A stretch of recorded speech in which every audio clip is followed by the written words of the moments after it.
नमस्कार साथियों, मेरा नाम है शुभम त्रिपाठी और आप देख रहे हैं आपका अपना यूट्यूब चैनल एडू भारत।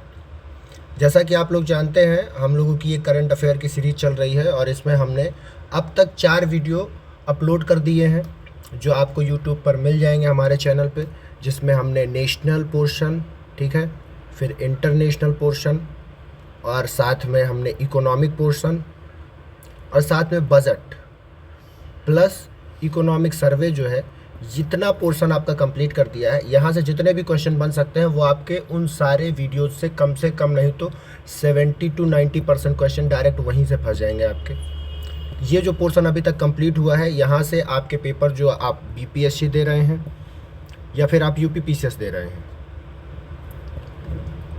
या भविष्य में होने वाला आरओ एग्ज़ाम दे रहे हैं या फिर आप कोई भी पेपर दे रहे हैं, वनडे एग्ज़ाम है, एसएससी है, बैंक है, रेलवे, वहाँ हर पेपर में करंट अफेयर का अच्छा खासा वेटेज होता है और उसमें ये नेशनल, इंटरनेशनल, इकोनॉमिक और ये बजट वाला जो पोर्शन है, यहाँ से अच्छे खासे क्वेश्चन बनते हैं।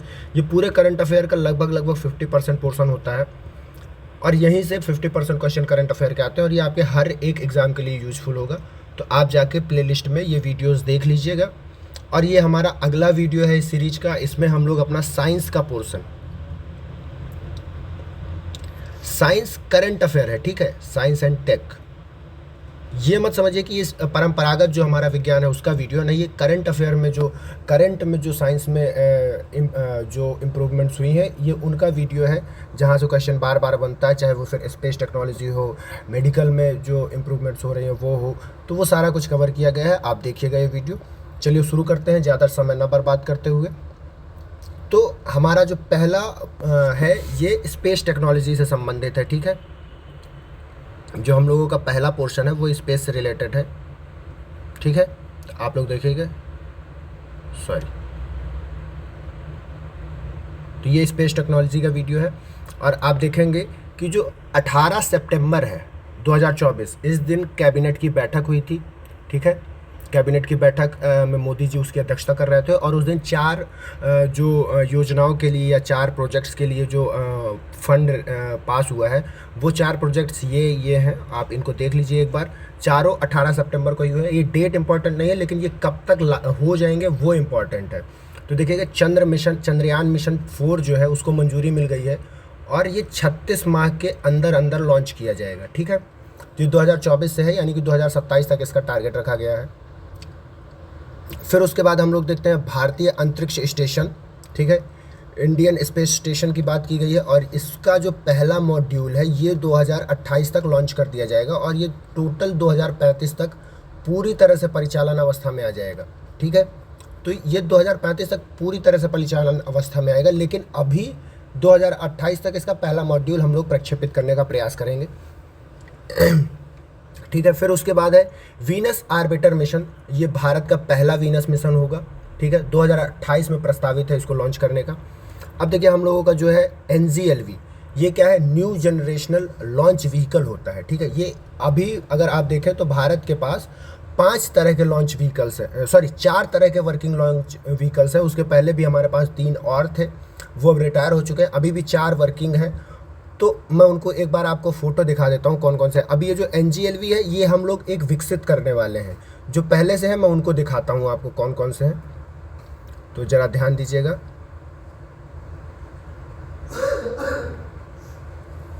ठीक है, मैं इसको साइड कर लेता हूँ, तो यहाँ से मैं आपको दिखाता हूँ। तो ये देखिएगा, तो हमारे पास जो पहले से शुरू से थे वो ये जो है आपका, ठीक है, ये SLV था, उसके बाद ASLV था और SSLV था, ठीक है। उसके बाद ये PSLV, ये भी वर्किंग है, GSLV ये भी वर्किंग है और LVM3 जो है ये भी वर्किंग है और HRLV जो है ये भी वर्किंग है, ठीक है। तो आप ये देख रहे हैं ये वर्किंग है, लेकिन ये 4 में से अभी करंट टाइम में कौन कौन से वर्किंग है, यदि मैं उनका फ़ोटो दिखाऊं तो वो आपके सामने इस तरह से है। आप ये वाला फ़ोटो ज़रूर ध्यान से देखिएगा, ये, ठीक। अब आप देख रहे हैं अभी जो हमारे पास सैटेलाइट्स हैं जिनके द्वारा हम लोग अपने ऑपरेशंस को अंजाम देते हैं, तो उनमें से ये polar satellite launch vehicle PSLV है, ठीक है। यदि आप ध्यान देंगे ये PSLV जो है, ठीक है, तो इसके अभी तक हम लोग PSLV C58 लॉन्च किया हमने लेटेस्ट जो है, ठीक है। तो आप अगर इसको देखेंगे तो ये हमारा जो है ये 1400 kg वज़न जो है वो लेके जा सकता है स्पेस में, ठीक है। इसको जो इसके जो स्पेशल मिशंस थे, इसको पहली बार लॉन्च किया गया था 1994 में। चंद्रयान फर्स्ट मिशन जो हुआ था इसी PSLV से हुआ था। मार्स मिशन जो हम लोगों ने 2013 में लॉन्च किया था, ये भी PSLV से लॉन्च किया गया था, ठीक है। अभी हाल ही में एक्सपोसैट जो हमने लॉन्च किया है वो भी PSLV से लॉन्च किया गया है, ठीक है।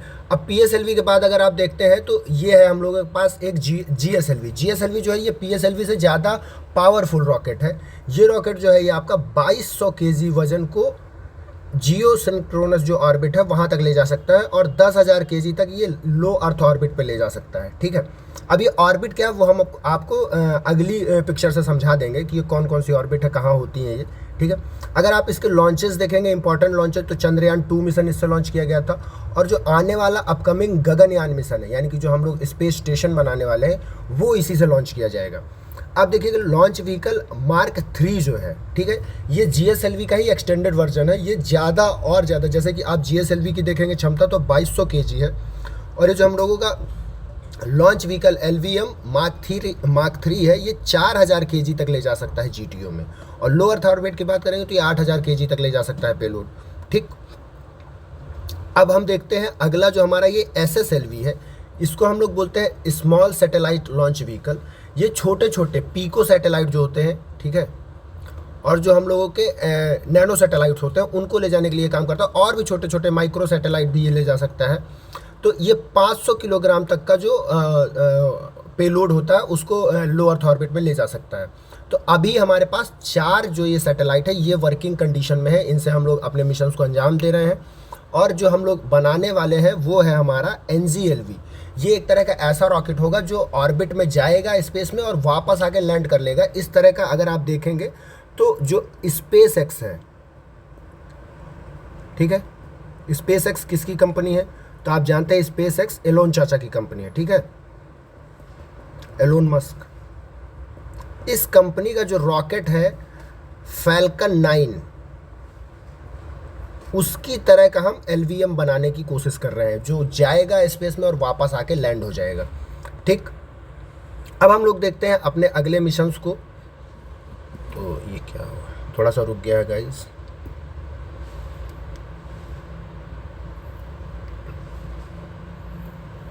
मैं एक बार मिटा देता हूँ सारा कुछ। तो हम लोग देखते हैं जो हमारा अगला है वो है चंद्रयान 4 मिशन।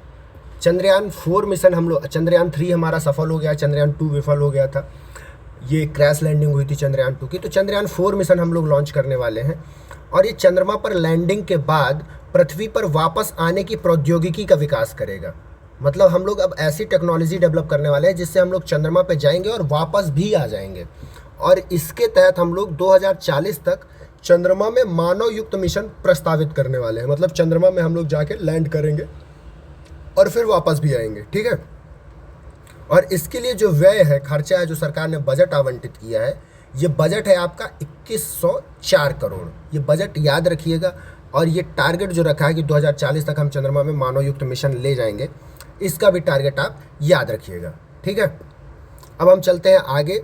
अगर आप देखें कि चंद्रयान फर्स्ट किससे लॉन्च किया गया था तो ये PSLV C11 से लॉन्च किया गया था 2008 में।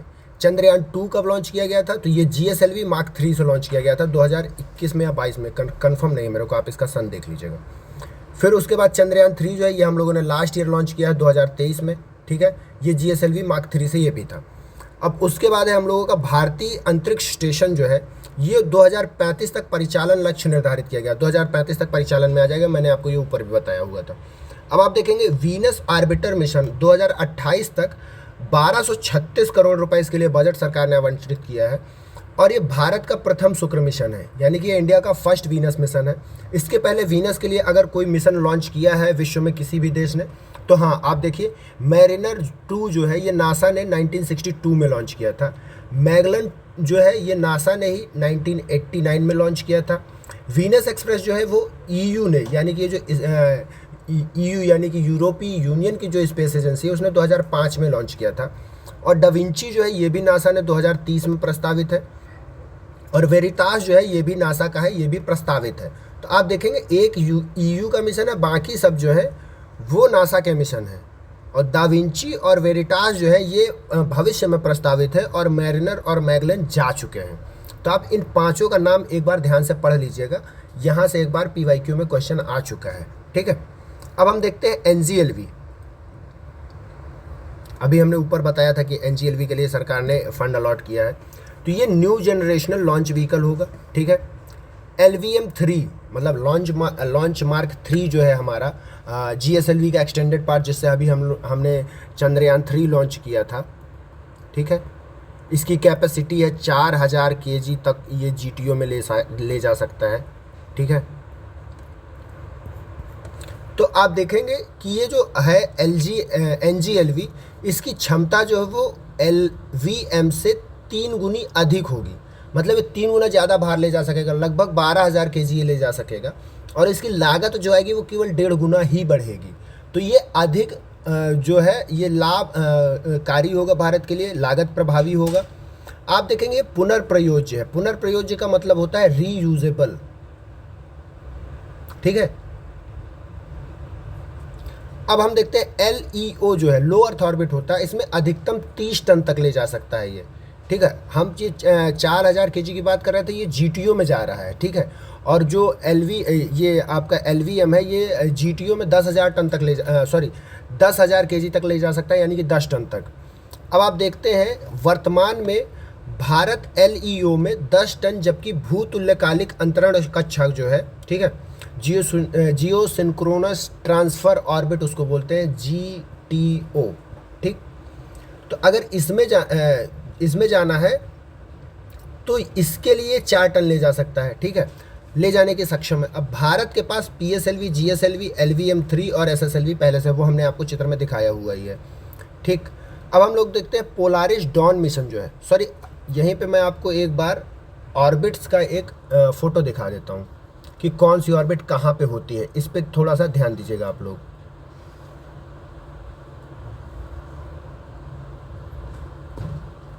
तो ये रहा आपका ऑर्बिट्स का फ़ोटो, ऑर्बिट, हाँ।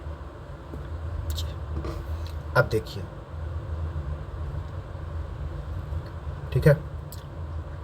तो ये हम लोगों का जो है ये छोटा वाला ग्रीन वाला जो है ये GEO है, ठीक है। ये LEO है, ठीक है। LEO क्या होता है, ये लो अर्थ ऑर्बिट होता है, ठीक है। फिर उसके बाद ये जो GEO है ये जियो सिंक्रोनस अर्थ ऑर्बिट होता है, ठीक है। और ये उसके बाद ये जो MEO है ये मिडिल अर्थ ऑर्बिट होता है। ये GSEO जो है ये जियो सिंक्रोनस अर्थ ऑर्बिट होता है, जियो स्टेशनरी अर्थ ऑर्बिट होता है ये वाला, ठीक है। और ये जो होता है ये जियो सिंक्रोनस होता है, ठीक। तो ये 4 तरह के आपके अर्थ ऑर्बिट होते हैं, और उसमें ये HEO भी होता है, ठीक है। इसमें क्या होता है, हाइपरबोला तरह का बनता है, और इसमें क्या होता है, आप जब ये कोई सैटेलाइट है जब ये अर्थ के नज़दीक होगा तो उसकी स्पीड कम होती है, जब अर्थ के नज़दीक होता है तो ज़्यादा स्पीड से घूमता है, और फिर जैसे ही वो दूर जाता है उसका इंजन बंद कर दिया जाता है। ऐसे अगर आपने मंगलयान मूवी देखी होगी तो उसमें बहुत अच्छे से ये वाला कॉन्सेप्ट समझाया गया है। तो इससे समझ में आता है आपको कभी कभी मूवी भी देख लेना चाहिए, लेकिन ढंग की हो तब। अब देखिए पोलारिस डॉन मिशन जो है ये नासा ने लॉन्च किया है, किससे, तो फाल्कन 9 से। अभी इस रॉकेट का जिक्र किया है हमने ऊपर, ठीक है। इसमें क्या 4 सदस्यीय नागरिक दल अंतरिक्ष में जाने वाले हैं, ठीक है। पृथ्वी से 1408 किलोमीटर, 1408.1 किलोमीटर ऊपर जाएंगे ये। अब देखिए इन्होंने रिकॉर्ड बनाया है, पहली व्यावसायिक स्पेस वॉक है ये तो, ठीक है। यानी कि इसमें गैर पेशेवर अंतरिक्ष यात्री गए हैं, मतलब कि इस यात्रा में कोई भी ऐसा यात्री नहीं है जो पहले से अंतरिक्ष यात्री था, ठीक। गैर पेशेवर लोग हैं ये। अपोलो कार्यक्रम के बाद किसी भी मानव मिशन द्वारा प्राप्त ऊंचाई सबसे ज़्यादा है ये, ठीक है। अपोलो कार्यक्रम के बाद सबसे ज़्यादा उच्चतम ऊंचाई पर ये लोग गए हैं। इससे पहले अपोलो जो था वो ही इससे ज़्यादा ऊपर गया था। अब इसमें गया कौन कौन है, तो आप इनका नाम देखिएगा। जेरेड ईसाकमैन मिशन कमांडर है, स्टार्क पोटीट, साराह गिलिस और अन्ना मेनन, ये 4 लोग गए थे। और सारा गिलिस जो है इस ग्रुप की, इन्होंने वायलिन बजाया है। और वायलिन में बजाया क्या है, तो इन्होंने स्टार वॉर्स एक मूवी है उसका जो थीम सॉन्ग है, रेज थीम, उसकी धुन बजाई है और उसको टेलीकास्ट किया है, ठीक है, स्टार लिंक के थ्रू। तो आप ये थोड़ा सा एक एक्स्ट्रा इन्फॉर्मेशन है, कभी कभी बहुत ज़्यादा डीप डाउन पूछ देता है। अदरवाइज़ इसमें पोलारिस डॉन मिशन में ये पूछने लायक है कि लॉन्च किसने किया है, किस रॉकेट से लॉन्च हुआ है, 4 सदस्यीय मिशन है, और इसमें जो गैर पेशेवर लोग गए, जैसे कि वो बोल देगा पेशेवर लोग गए, या तो फिर बहुत ज़्यादा टफ क्वेश्चन बनाएगा तो ये 4 नाम में से नाम पूछेगा। ये वाला थोड़ा सा मेरे को नहीं लगता कि पूछना चाहिए, लेकिन आप एक बार देख लीजिएगा। अब देखिए ISS हेतु जो संयुक्त एक्सियोम स्पेस मिशन है, ठीक है, ISS यानी कि इंडियन स्पेस स्टेशन के लिए, एक्सियोम स्पेस ये अमेरिका की एक कंपनी है और इसरो के बीच एक समझौता हुआ है, ठीक है। एक्सियोम स्पेस प्लस इसरो के मध्य स्पेस फ्लाइट एग्रीमेंट है, ठीक है ये। अब आप देखिए एक्सियोम जो है मिशन 4 के तहत 2 भारतीय यात्रियों को ISS में भेजा जाएगा, ठीक है। अब ISS क्या है, तो ये इंटरनेशनल स्पेस स्टेशन है, ठीक है, इंटरनेशनल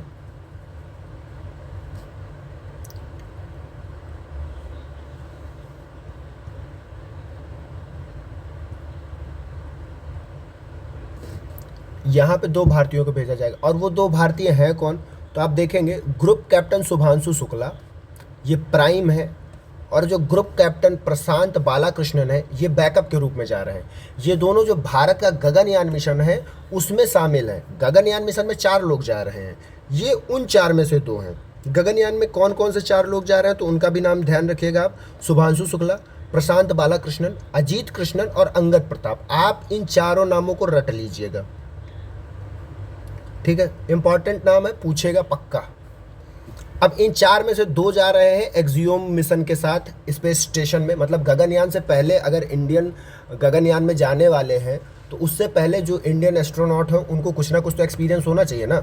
उस एक्सपीरियंस के लिए इन 2 क्रू मेंबर्स को पहले से इंटरनेशनल स्पेस स्टेशन में भेजा जा रहा है। अब देखिए मिशन रूमी जो है ये विश्व में पहली बार रीयूजेबल हाइब्रिड रॉकेट होगा, ठीक है। अब ये कहाँ से लॉन्च किया गया है तो आप देखिएगा तमिलनाडु के एक तटीय गांव थिरुविंदथाई नाम से, थिरुविंदथाई एक जगह है, वहाँ से लॉन्च किया गया है। ये मोबाइल लॉन्चर से प्रक्षेपण किया गया। मोबाइल लॉन्चर का मतलब ये नहीं होता कि फ़ोन से लॉन्च किया गया। मोबाइल लॉन्चर का मतलब ये है कि मूवेबल जो व्हीकल होता है उससे लॉन्च किया जाता है। मैं इसका चित्र आपको एंड में दिखाऊंगा।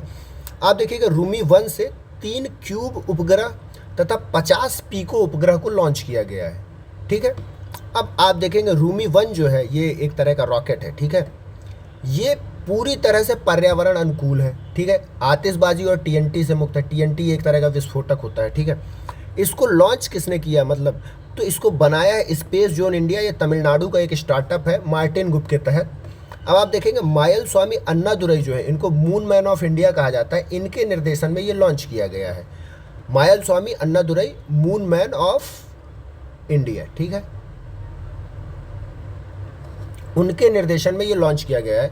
अब आप थोड़ा सा दिखेंगे क्यूब सैटेलाइट जो होता है इनका वजन 1 kg से 10 kg के बीच होता है, और जो पीको सैटेलाइट होते हैं इनका वजन 100 ग्राम से 1 kg के बीच होता है। अब मैं आपको रूमी जो मिशन है, जो रूमी रॉकेट है, उसका चित्र अगर आपको दिखाऊं तो आप इसको थोड़ा सा एक बार अगर देख लेंगे तो ये आपके दिमाग में बस आ जाएगा। और वो चित्र है ये देखिए, ये एक तरह का कंटेनर बस है, और इस कंटेनर बस में मतलब कंटेनर ट्रक है, और इस ट्रक में इस रॉकेट को रखा जाता है, और यहीं से इसी ट्रक से ही इसको लॉन्च किया जा सकता है। इसमें आप देख सकते हैं ये रूमी नाम लिखा हुआ है, ठीक है, और ये किस कंपनी ने बनाया तो स्पेस जोन इंडिया लिखा हुआ है, मार्टिन ग्रुप भी लिखा हुआ है। तो आप ये चित्र से ऐसे याद रखिएगा कि इस तरह के रॉकेट से भी हमारे पास ऐसी टेक्नोलॉजी आ गई है कि हम अपने छोटे छोटे जो सैटेलाइट हैं उनको किसी भी गाँव में या सड़क के किनारे हम लोग अपना ट्रक खड़ा करेंगे और लॉन्च कर देंगे। ये टेक्नोलॉजी आज भारत के पास है। अब देखते हैं हम आगे, तो क्या है SSLV D3 EOS 8 मिशन। अब देखिए SSLV हमने आपको बताया ये कौन सा कैसा रॉकेट है, तो ये आपका जो है ये स्मॉल सैटेलाइट लॉन्च व्हीकल है, इसरो का भू अवलोकन उपग्रह EOS 8, अब देखिए ये स्पेस का मतलब कि भू अवलोकन उपग्रह है जिसको इस मिशन के तहत लॉन्च किया गया, तो इसका नाम आपको याद होना चाहिए। इसके साथ में कुछ और भी लॉन्च किया गया है, और जो वो है वो ज़्यादा स्पेशल है इस चीज़ से। इसमें 200 ग्राम का SRO डेमोसेट लॉन्च किया गया है। इस SR डेमोसेट में 2 पेलोड हैं, ठीक है, जिनको बनाया है, जैसे पहला SR डेमोसेट जो है, इसका पहला पेलोड जो है उसको बनाया है चेन्नई स्टार्टअप स्पेस रिक्शा द्वारा, ठीक। और जो इसमें LoRa M2M मैसेजिंग प्रणाली है, इसको बनाया है स्पेस किड्स इंडिया, ये भी एक तरह का स्टार्टअप है, ठीक है। और इसके निर्देशन में SRM पब्लिक स्कूल के छात्रों ने बनाया है। ये स्कूल कहाँ, चेन्नई में है। तो आप ये जान लीजिए कि किसी पेलोड को लॉन्च करने वाला पहला भारतीय स्कूल बन गया है। कौन सा स्कूल, तो SRM पब्लिक स्कूल। कहाँ है ये, चेन्नई में। यहाँ पे आप देखेंगे कि कुछ बच्चे इंस्टाग्राम पे रील बना के ताता थैया करते रह जा रहे हैं, और चेन्नई के बच्चों ने एक पेलोड लॉन्च कर दिया स्पेस में, ठीक है। तो हमारे देश को यदि आगे प्रगति करनी है तो इन बच्चों की तरह बनना होगा। इंस्टाग्राम पे रील्स बनाने से कुछ नहीं होने वाला। अब आप देखेंगे SSLV जो है, इसकी अगर आप हाइट देखें तो ये 34 मीटर है। इसका डायामीटर आप देखेंगे 2 मीटर का है, और जो इसका वजन है 120 टन का है, लिफ्ट मास, ठीक है। अब आप देखेंगे 10 से 500 केजी के ये सैटेलाइट्स को ले जा सकता है। इसमें mini satellite, micro satellite, nano satellite, pico satellite, cube satellite कुछ भी हो सकते हैं, ठीक है। क्योंकि ये बाकी क्यूब और पीको सैटेलाइट जो है ये तो मिनी माइक्रो से छोटे ही होते हैं, ठीक है। सॉरी। तो 3 चरण वाला सभी ठोस प्रणोदक से युक्त है। मतलब कि ये जो रॉकेट है SSLV, ये 3 चरणों वाला है, और सारे जो चरण है इसके वो ठोस हैं।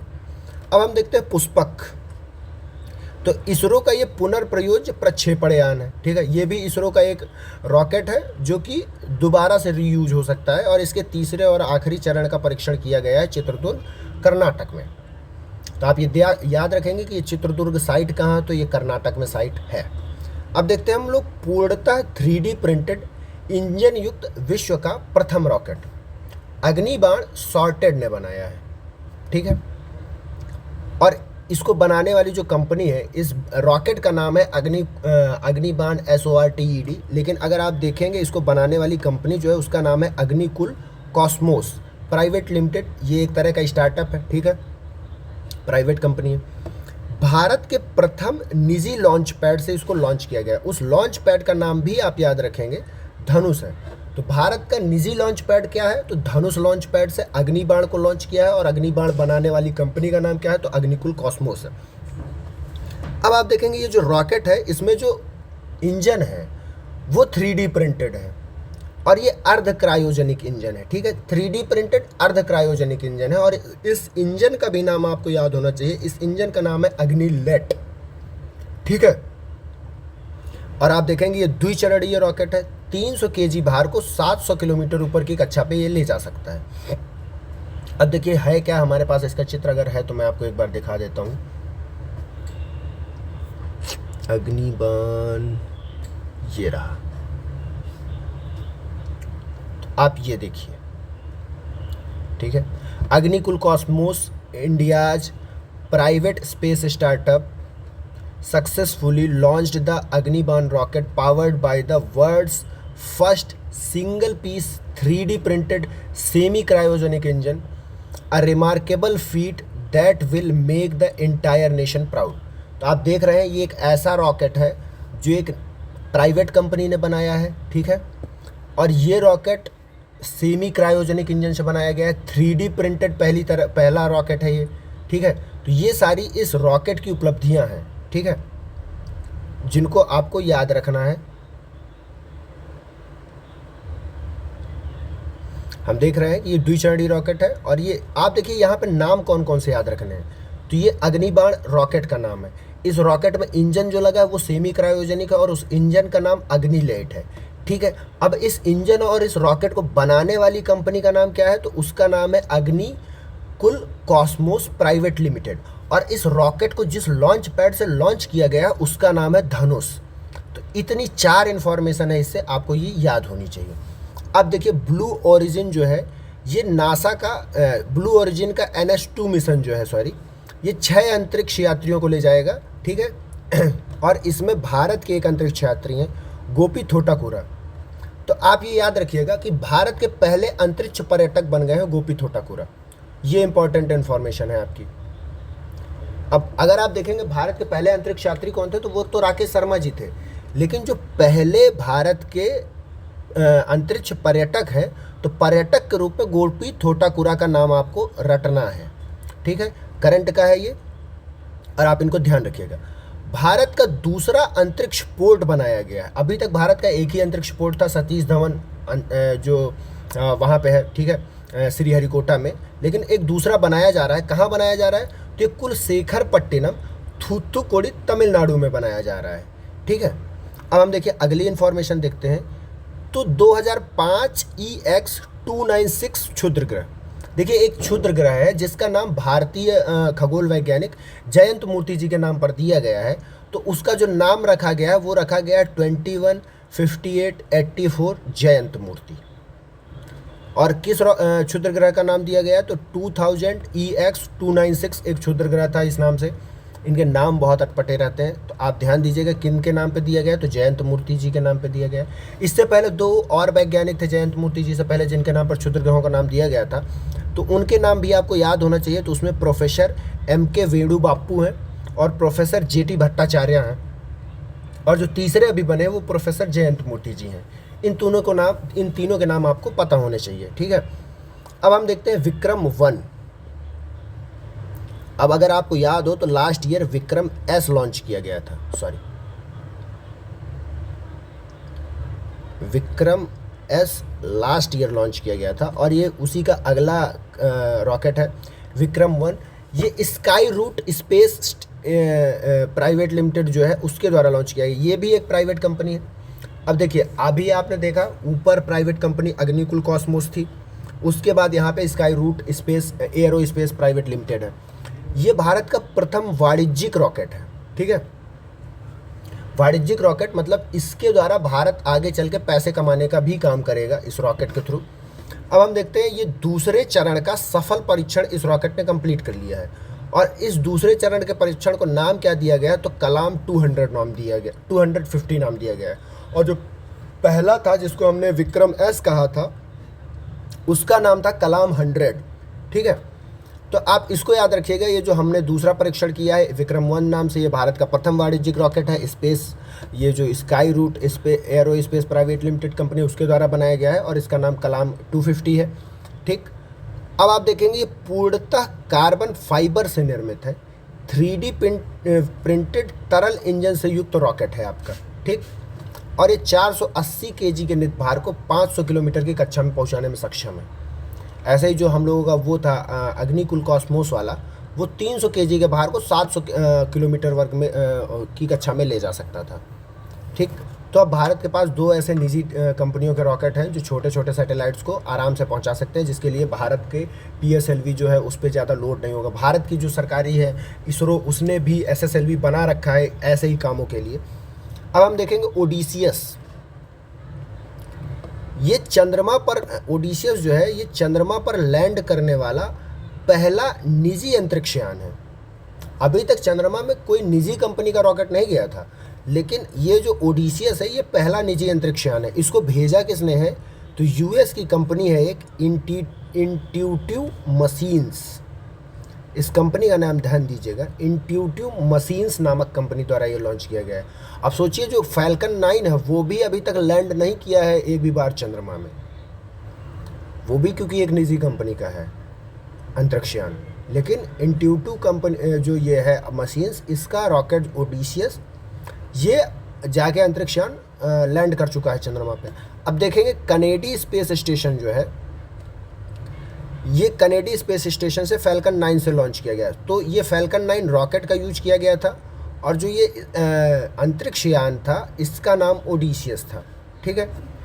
अब हम देखेंगे नोवा C जो है ये लैंडर है, इसी के साथ ओडिसियस के साथ भेजा गया है। और मैला पार्ट A क्रेटर है, इस क्रेटर में ये जाके लैंड करेगा, ठीक, सॉरी मैंने यहाँ पे बोल दिया था कि फैल्कन 9 ने लैंड नहीं किया। फैल्कन 9 एक तरह का रॉकेट है, वो मतलब कि अंतरिक्ष यान नहीं है। तो वो कैसे जाएगा? तो रॉकेट का काम होता है सिर्फ कक्षा के बाहर तक भेजना, और कक्षा के बाहर भेजने के बाद रॉकेट वापस आ जाता था। ठीक है, तो मैं अपने टंग स्लिप के लिए माफ़ी चाहूँगा। ठीक है, तो फैल्कन 9 रॉकेट से ही ये भेजा गया है और इंट्यूटिव मशीन कंपनी का है, और ये पहला अंतरिक्ष यान है जो निजी कंपनी द्वारा बनाया गया है, और ये पहुंचा है, चंद्रमा पर लैंड किया है। और इसके साथ जो लैंडर गया है उसका नाम है नोवा सी, और ये मैलापार्ट क्रेटर पर लैंड किया। तो इस क्रेटर का भी नाम आप याद रखिएगा। अभी हम आगे बताएंगे तो 3-4 क्रेटर्स के और नाम आएंगे, आप सारी क्रेटर्स को एक जगह कर लीजिएगा। ठीक है, अपोलो 17 के बाद सॉफ्ट लैंडिंग करने वाला पहला अमेरिकी यान बन गया है ये ओडिसियस, अपोलो 17 के बाद। ठीक है, तो ध्यान दीजिएगा।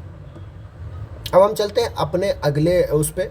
तो देखिए ये है HAPS का सफल परीक्षण किया गया है। HAPS का सफल परीक्षण किया गया है कहाँ? चित्रदुर्ग, कर्नाटक में। HAPS है क्या? तो इसका फुल फॉर्म होता है हाई एल्टीट्यूड स्यूडो सैटेलाइट। ठीक है, अब ये स्यूडो सैटेलाइट होता क्या है?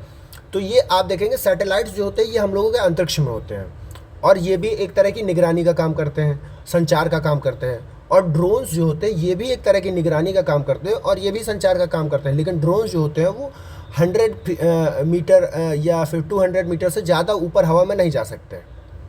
तो ये जो स्यूडो सैटेलाइट है ये समताप मंडल में, यानी कि हम लोगों की जो अर्थ ऑर्बिट है, अर्थ है, उससे आप देखेंगे तो लगभग 8 से 18 किलोमीटर, यानी कि औसतन मैं देखूँ तो 15 किलोमीटर तक क्षोभ मंडल होता है, उसके ऊपर समताप मंडल रहता है। तो ये 15 किलोमीटर से ऊपर की ऊंचाई पे ये स्यूडो सैटेलाइट रहेंगे। ठीक है, जिनको HAPS कहा गया है। और ये सैटेलाइट क्या करेंगे? निरीक्षण एवं निगरानी के साथ आपदा प्रबंधन में भी उपयोगी साबित होंगे। पृथ्वी की कक्षा पर सैटेलाइट तथा कम ऊंचाई के ड्रोन के बीच अंतराल को पूरा करेंगे। मतलब ये ड्रोन्स जो काम नहीं कर सकते हैं और जो सैटेलाइट नहीं कर सकता है बीच की कक्षा में रहने का, ये वहाँ पे जाएंगे। क्योंकि यदि ड्रोन गया समताप मंडल में या क्षोभ मंडल को क्रॉस किया तो ड्रोन का कनेक्शन कट जाएगा और वो गिर जाएगा। और जो सैटेलाइट्स हैं हम लोगों के, वो अगर वायुमंडल के अंदर आ गए स्पेस से नीचे तो वो भी गिर जाएंगे। तो ये जो हम लोगों के स्यूडो सैटेलाइट्स होंगे ये महीनों तक उड़ते रहेंगे समताप मंडल में। अब मैं अगर आपको स्यूडो सैटेलाइट का एक चित्र दिखाना चाहूँ तो वो इस तरह से काम करेगा, ये वाला सिस्टम देख रहे हो भाई? तो ये इस तरह से, अब आप देखेंगे ये सैटेलाइट है सबसे ऊपर, ठीक। और यदि आप देखो तो ये ड्रोन्स जो हैं ये उससे नीचे हैं, और ये बीच का जो एरिया है यहाँ पे स्यूडो सैटेलाइट्स काम करेंगे। और ये सारे का काम क्या है? कनेक्टिविटी प्रदान करना लोगों को, ठीक है। चाहे वो ड्रोन्स हो, चाहे वो स्यूडो सैटेलाइट यानी कि HAPS, या फिर आपके सैटेलाइट, सबका काम कनेक्टिविटी प्रदान करना है। लेकिन ये अलग अलग एरिया में कनेक्टिविटी प्रदान करते हैं, अलग अलग ऊंचाई पे होते हैं। तो आप ये याद रखिएगा कि HAPS जो है ये मध्यम ऊंचाई के समताप मंडल पर उड़ने वाले एक तरह के ड्रोन हैं। अब चलिए चलते हैं हम लोग आगे। तो हम देखते हैं GSLV F-14 इनसैट 3DS जो मिशन है ये लॉन्च किया गया है GSLV F-14 से। और ये एक तरह का मौसम विज्ञान उपग्रह है, पृथ्वी विज्ञान मंत्रालय द्वारा इसको लॉन्च किया गया है, यानी कि वित्त पोषित किया गया है, ठीक है। लॉन्च तो इसरो ने किया है, लेकिन ये पृथ्वी विज्ञान मंत्रालय द्वारा वित्त पोषित था। अब GSLV की आप यहीं पे ऊंचाई देख लीजिए तो 51 मीटर ऊंचा है, 420 टन का भार ले जा सकता है, 3 चरण वाला होता है, एक तरल, एक ठोस और एक क्रायोजेनिक इंजन, ठीक है। अब हम देखते हैं PSLV C-58। हमने आपको बताया था एक्सपोसैट ये आखिरी मिशन है PSLV का, मतलब लेटेस्ट मिशन कहूँगा मैं, आखिरी नहीं कहूँगा। तो एक्सरे पोलरी मीटर सैटेलाइट बोला जाता है एक्सपोसैट को। अब आप देखेंगे एक्सपोसैट जैसा सैटेलाइट है, इसका काम क्या है? तो ये ब्लैक होल या न्यूट्रॉन तारों के अध्ययन के लिए वेधशाला स्थापित करने वाला दूसरा देश बन गया है भारत। इससे पहले USA ये काम कर चुका है, नासा, ठीक है। तो इसरो जो है ये दूसरा बन चुका है संस्थान। अब देखिए इसके साथ 2 पेलोड भेजे गए, एक पोलिक्स और एक्सपेक्ट। पोलिक्स जो है इसको रमन अनुसंधान संस्थान बेंगलुरु ने बनाया है, और जो एक्सपेक्ट है इसको UR राव उपग्रह केंद्र द्वारा बनाया गया है, ये भी बेंगलुरु में है। अब आप देखेंगे इसके साथ 10 अन्य पेलोड भी अंतरिक्ष में भेजे गए हैं। ठीक है। उनके अलग अलग नाम थे, अगर आप चाहें तो ई दृष्टि खोल के उनको रट सकते हैं, लेकिन मैंने नहीं लिखा क्योंकि मेरे को लगता है कि इतने सारे नाम याद रख पाना बहुत मुश्किल होता है, इतना ही पढ़ना बहुत मुश्किल है। अब आप देखिए साइकी अंतरिक्षयान जो है ये कहाँ भेजा गया है, तो ये नासा द्वारा भेजा गया है साइकी अंतरिक्षयान। साइकी क्या है, तो ये गॉडेस ऑफ सोल है, ठीक है, SOUL। नॉर्स माइथोलॉजी, अगर आप लोग मार्वल की मूवीज़ देखते होंगे तो आप थॉर को जानते होंगे, उसी माइथोलॉजी में ये जो है गॉडेस ऑफ सोल होती हैं, ठीक है। अब आप देखेंगे साइकी जो है ये एक धातु समृद्ध उपग्रह क्षुद्र ग्रह है, ठीक है। इस क्षुद्र ग्रह तक ये जो साइकी अंतरिक्षयान है 2029 तक पहुंच जाएगा। अभी तक जो भी उपग्रह होते क्षुद्र ग्रह होते थे वो अलग तरह के मासेस के बने हुए थे। किसी भी धातु समृद्ध क्षुद्र ग्रह की खोज के लिए या उसके पर्यवेक्षण के लिए कोई अंतरिक्षयान नहीं भेजा गया था, लेकिन ये पहला अंतरिक्षयान होगा ऐसा, ठीक है। साथ में DSOC deep space optical communication भेजा गया है। इसके साथ में पहली बार चंद्रमा से परे लेज़र संचार का परीक्षण किया जाएगा, ठीक है। म्यूरा रॉकेट जो है ये यूरोप का प्रथम निजी रॉकेट है। अब हम देखते हैं PSLV C57 भी है, PSLV C58 आपने पहले पढ़ लिया है। तो इसके द्वारा आदित्य L1 भेजा गया है। आदित्य L1 ये लॉन्ग रेंज पॉइंट पर भेजा गया है, भारत का मिशन है। इसको लॉन्च किया गया था 2 सितंबर 2023 को। ये पहुंचा कब है अपने L1 पॉइंट पर, तो ये पहुंचा है 6 जनवरी 2024 को, अपनी कक्षा में स्थापित हो गया था। और 2 जुलाई 2024 को पहली प्रभामंडल कक्षा पूरी कर ली थी इसने, और ये पूरी की थी 178 दिन में। ये इतना इम्पॉर्टेंट मैं क्यों डेट्स के साथ बोल रहा हूँ, क्योंकि ये पूछने की संभावनाएं हैं, तो आप ये याद रखिएगा, ये डेट्स के साथ ऐसे ही याद करिएगा।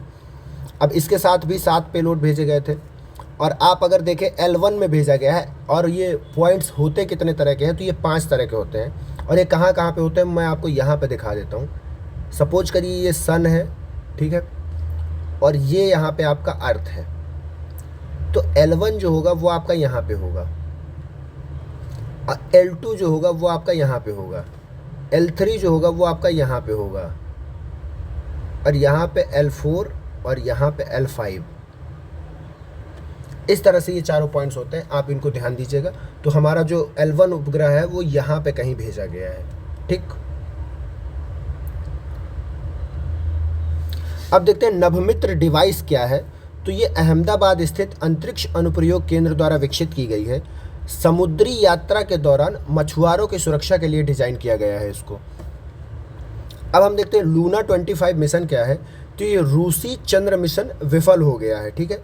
रूस ने भी, जब भारत अपना चंद्रयान 3 लॉन्च कर रहा था, उसके बाद रूस ने आनन फानन में अपना लूना 25 लॉन्च किया, लेकिन ये क्या हुआ कि चंद्रमा तक पहुंच तो गया, लेकिन इसकी क्रैश लैंडिंग हुई, और ये जो जहां लैंड हुआ उसको बोगुस्लावस्की क्रेटर कहा गया है। इसके पहले भी हमने जहां ओडिसियस का लैंड हुआ था, ओडिशियस, वहाँ का भी एक क्रेटर थी, उसका भी नाम हमने बताया था। आप उस क्रेटर को, इस क्रेटर को सबको एक साथ रख के याद करिएगा। ये क्रेटर है मेलापार्ट A, ठीक है, और ये क्या है, तो ये है आपकी बोगुस्लावस्की। तो ये 3 क्रेटर हमने आपको बता दी, 2 क्रेटर आपको हमने बता दी। अब आप देखेंगे शनि जो है इसके सबसे ज़्यादा उपग्रह हो गए हैं। अभी तक बृहस्पति के थे, लेकिन अभी शनि के उपग्रह सबसे ज़्यादा खोज लिए गए हैं। तो आप इनका क्रम याद रखिएगा, सबसे ज़्यादा शनि के 146 है, बृहस्पति के 95 हैं, यूरेनस के 28 हैं, और नेपच्यून के 16, मंगल 2 और पृथ्वी के 1। बाकी अन्य जो भी ग्रह हैं उनका कोई उपग्रह नहीं है, ठीक। अब हम देखते हैं चंद्रयान 3 मिशन को। अब आप जब चंद्रयान 3 मिशन को देखेंगे, ये पिछले साल का है। अगर आप देखें तो इसको हो गए कम से कम 1.5 साल आपके पेपर होते होते, क्योंकि ये जुलाई में लॉन्च किया गया था 2023 में, आपका पेपर दिसंबर में होगा, तो लगभग 1.5 साल हो गया। काफ़ी पुराना करंट अफेयर है, लेकिन फिर भी इसके पूछने के चांसेस हैं, क्योंकि ये इंपॉर्टेंट फैक्ट है। तो हम इसको पढ़ेंगे। देखते हैं 14 जुलाई 2023 को लॉन्च किया गया था, और 23 अगस्त 2023 को ये लैंड हो गया था। स्वदेशी प्रणोदन मॉड्यूल, विक्रम लैंडर और प्रज्ञान रोवर थे इसमें, ठीक है। तो रोवर का नाम प्रज्ञान था और लैंडर का नाम विक्रम। अब आप देखेंगे भारत चंद्रमा पर सॉफ्ट लैंडिंग करने वाला 4था देश बन गया है, जापान 5वां है।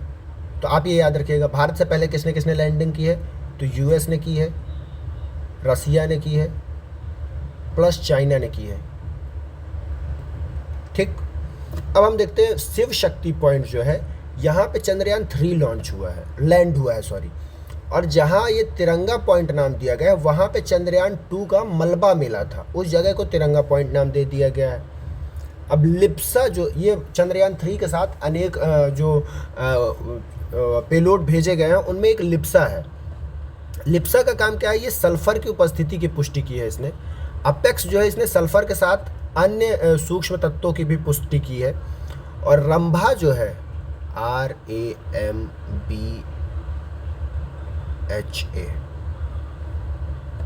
ठीक है, इसने भी अलग अलग तरह के परीक्षणों को अंजाम दिया है। ठीक है, अब हम देखते हैं ये 3 पेलोड, आप इनके नाम याद रखिएगा, लिप्सा, अपेक्स और रंभा।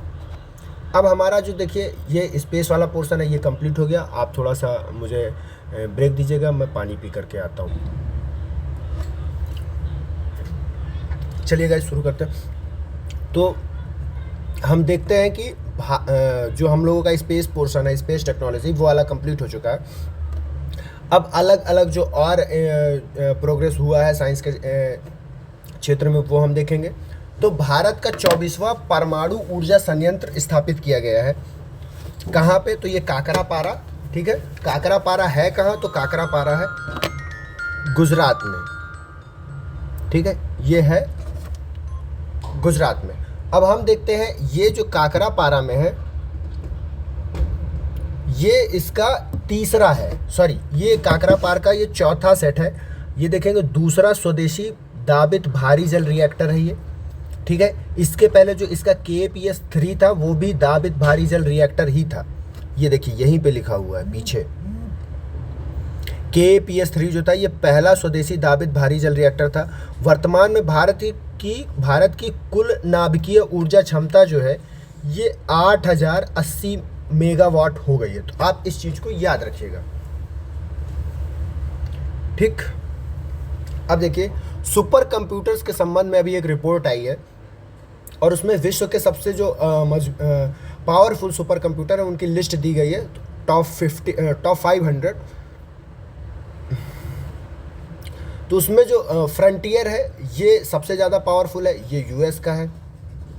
अरोरा ये भी US का है। ईगल ये भी USA का है।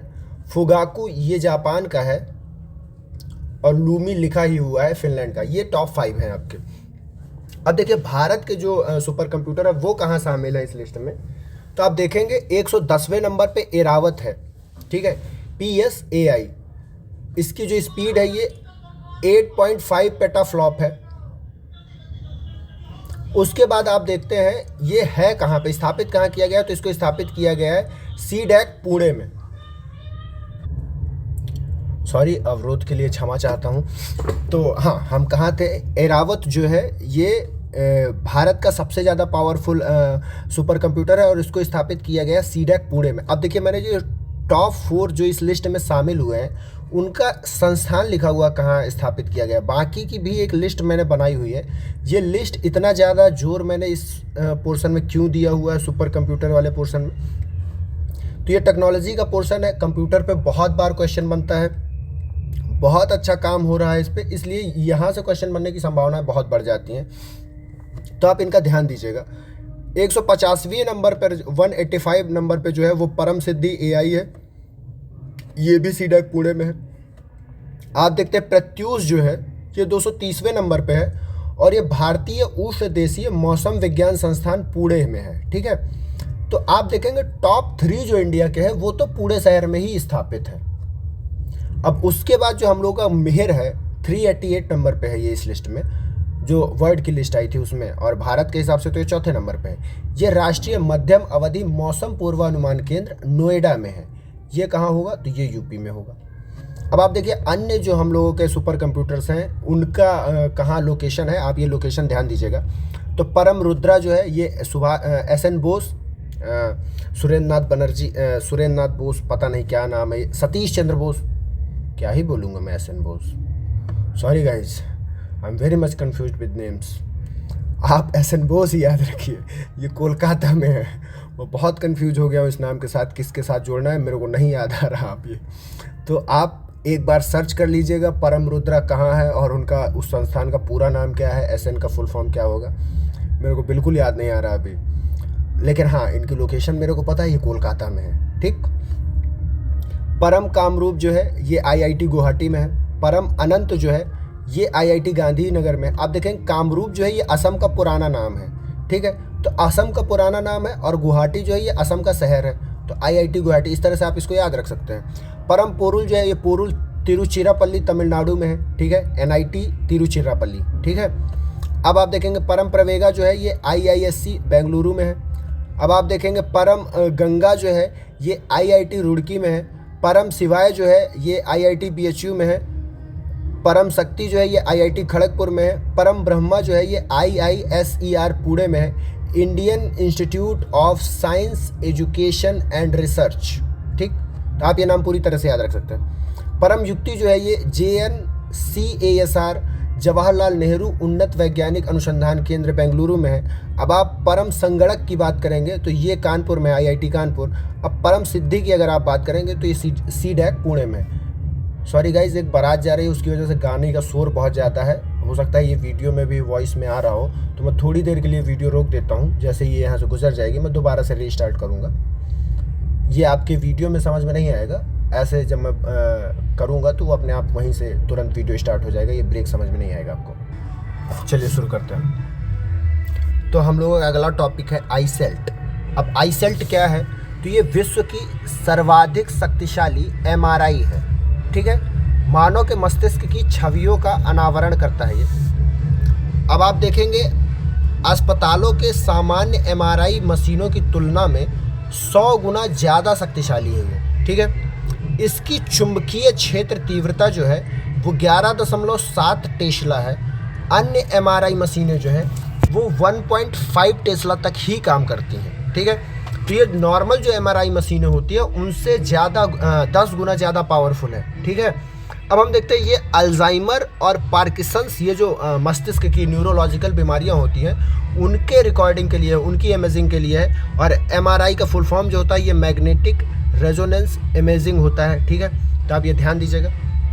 गाना यार कितना तेज़ बजा रहे हैं लोग, सॉरी मैं फिर से दोबारा रोकूंगा, अदरवाइज़ आप लोग बहुत ज़्यादा डिस्टर्ब होंगे। चलिए दोस्तों, अब काफ़ी दूर जा चुका है डीजे। अब अगर आपको थोड़ी बहुत आवाज़ आ रही है तो उसको थोड़ा सा एडजस्ट कर लीजिएगा। तो देखिए वूस जो है ये दक्षिण पूर्व एशिया की प्रथम हाई स्पीड ट्रेन है। कहाँ की, तो दक्षिण पूर्व एशिया की।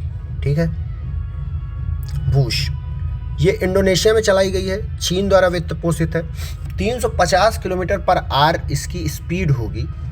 भारत में ऐसी कोई ट्रेन नहीं है अभी तक। अगर कह दें कि भारत में भी हाई स्पीड ट्रेन है तो आप कहिएगा नहीं एग्जामिनर साहब आप गलत बोल रहे हैं, भारत में ऐसी कोई ट्रेन नहीं है। तो देखिए अब अगला पोर्शन जो है हमारा ये मेडिकल टेक्नोलॉजी में जो अभी डेवलपमेंट्स हुए हैं उससे संबंधित है। तो MVABN नाम से M-Pox का पहला टीका आया है। ठीक है, M-Pox क्या है, तो इसको मंकी पॉक्स कहा जाता है। ठीक है, ये लास्ट ईयर बहुत ज़्यादा प्रकोप में था, तो WHO इसको घोषित किया था एंडेमिक की तरह। ठीक है, तो WHO द्वारा इस MVBN को एक टीके के रूप में मंजूरी प्रदान कर दी गई है। अब देखिए इस टीके को बनाया किस कंपनी ने है, तो डेनमार्क की कंपनी बवेरियन नॉर्डिक AS द्वारा बनाया गया है। ठीक है, तो आपको इस कंपनी का नाम याद रखना चाहिए, इस टीके का नाम याद रखना चाहिए। ये टीका किस चीज़ के लिए, तो ये है M-Pox मंकी पॉक्स के लिए। ठीक, अब हम देखते हैं ये टीका काम किस पे करेगा, तो ये 18 साल से ज़्यादा के वयस्कों में काम करेगा। 2 खुराक दी जाएगी। M-Pox कैसी बीमारी है, तो ये विषाणु से फैलने वाली जूनोटिक बीमारी है। जूनोटिक बीमारी ऐसी होती है जो जानवरों से मनुष्यों में तथा मनुष्यों से मनुष्यों में दोनों तरह से ये फैल सकती है। ठीक है, अब हम देखते हैं हिलकॉल। हिलकॉल क्या है, तो ये हैजा का नया टीका है। ठीक है, सिंगल स्ट्रेन ओरल हैजा टीका बोला गया है।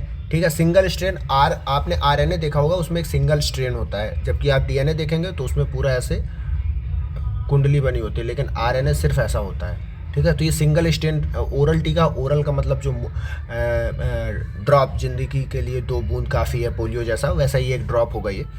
हिलमैन लेबोरेटरीज ने इसको बनाया है, इसलिए इसका नाम हिलकॉल है, ठीक है।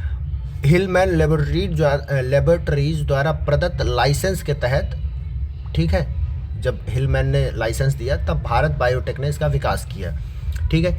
यूविकॉल एस जो है ये भी निष्क्रिय ओरल हैजा टीका था, ये भी एक तरह का टीका था। इसमें निष्क्रिय वायरस दिया जाता है, ठीक है, जो उस वायरस के प्रति, जो असली वायरस होता है उसके प्रति एंटीबॉडीज डेवलप कर देता है बॉडी में, ठीक है। इसको बनाया किसने था? तो EU बायोलॉजिकल को लिमिटेड द्वारा बनाया गया था, कॉर्पोरेशन लिमिटेड द्वारा। ये कंपनी कहाँ की थी? तो ये दक्षिण कोरिया की कंपनी थी।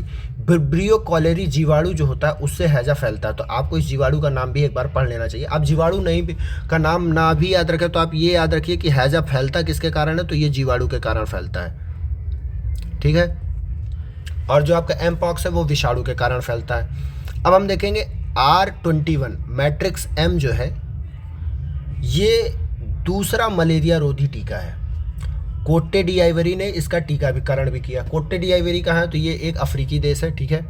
इसका निर्माण किसने किया है? तो जेनर इंस्टीट्यूट ऑक्सफोर्ड विश्वविद्यालय के अंतर्गत और सीरम इंस्टीट्यूट ऑफ इंडिया, इन दोनों संस्थानों ने मिलकर इसको बनाया है।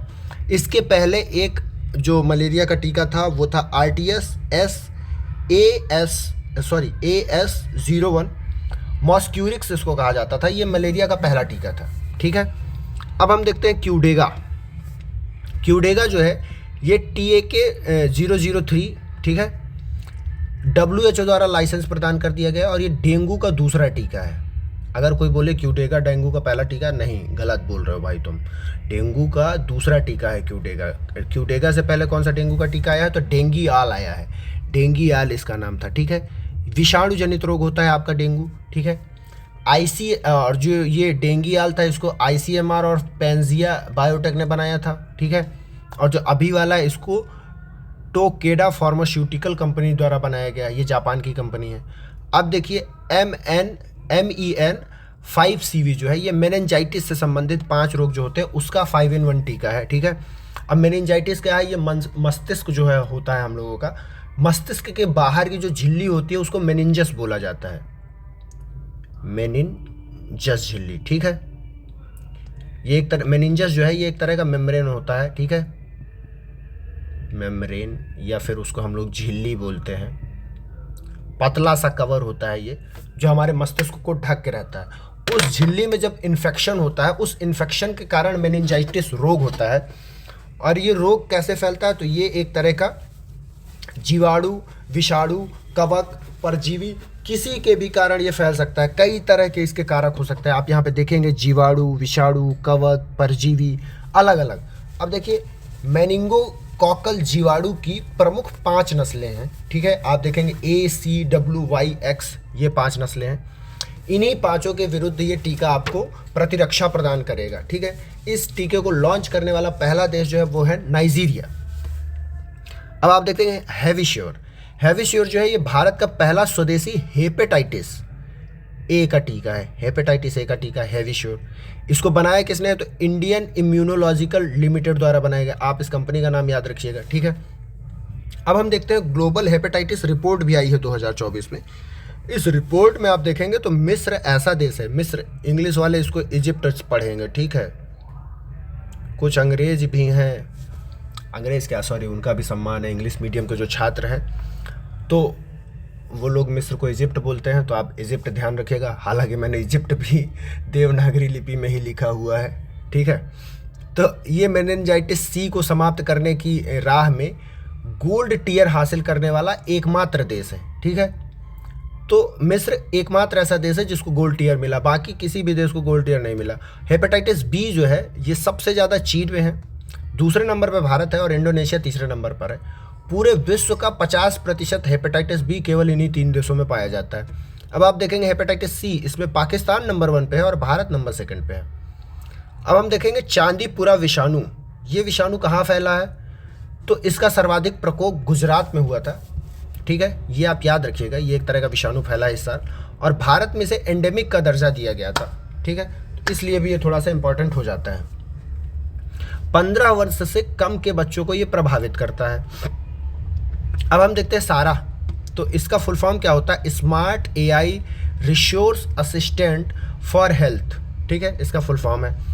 अब देखेंगे इसको लॉन्च किसने किया, तो WHO द्वारा इसका अनावरण किया गया है। डिजिटल स्वास्थ्य प्रमोटर है ये एक तरह का, और ये 8 भाषाओं में वीडियो तथा टेक्स्ट के माध्यम से उपलब्ध होता है, ठीक।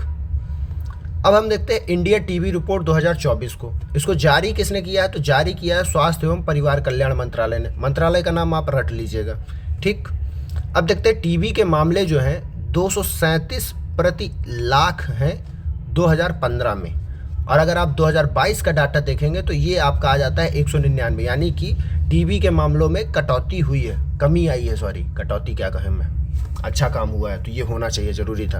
अब आप देखेंगे टीबी से मृत्यु अगर आप देखेंगे तो 28 प्रति लाख 2015 में था, और ये कम हो गया है 23 प्रति लाख 2022 में हो गया है। तो मृत्यु में भी कमी आई है, 5 प्रति लाख कम हुआ है।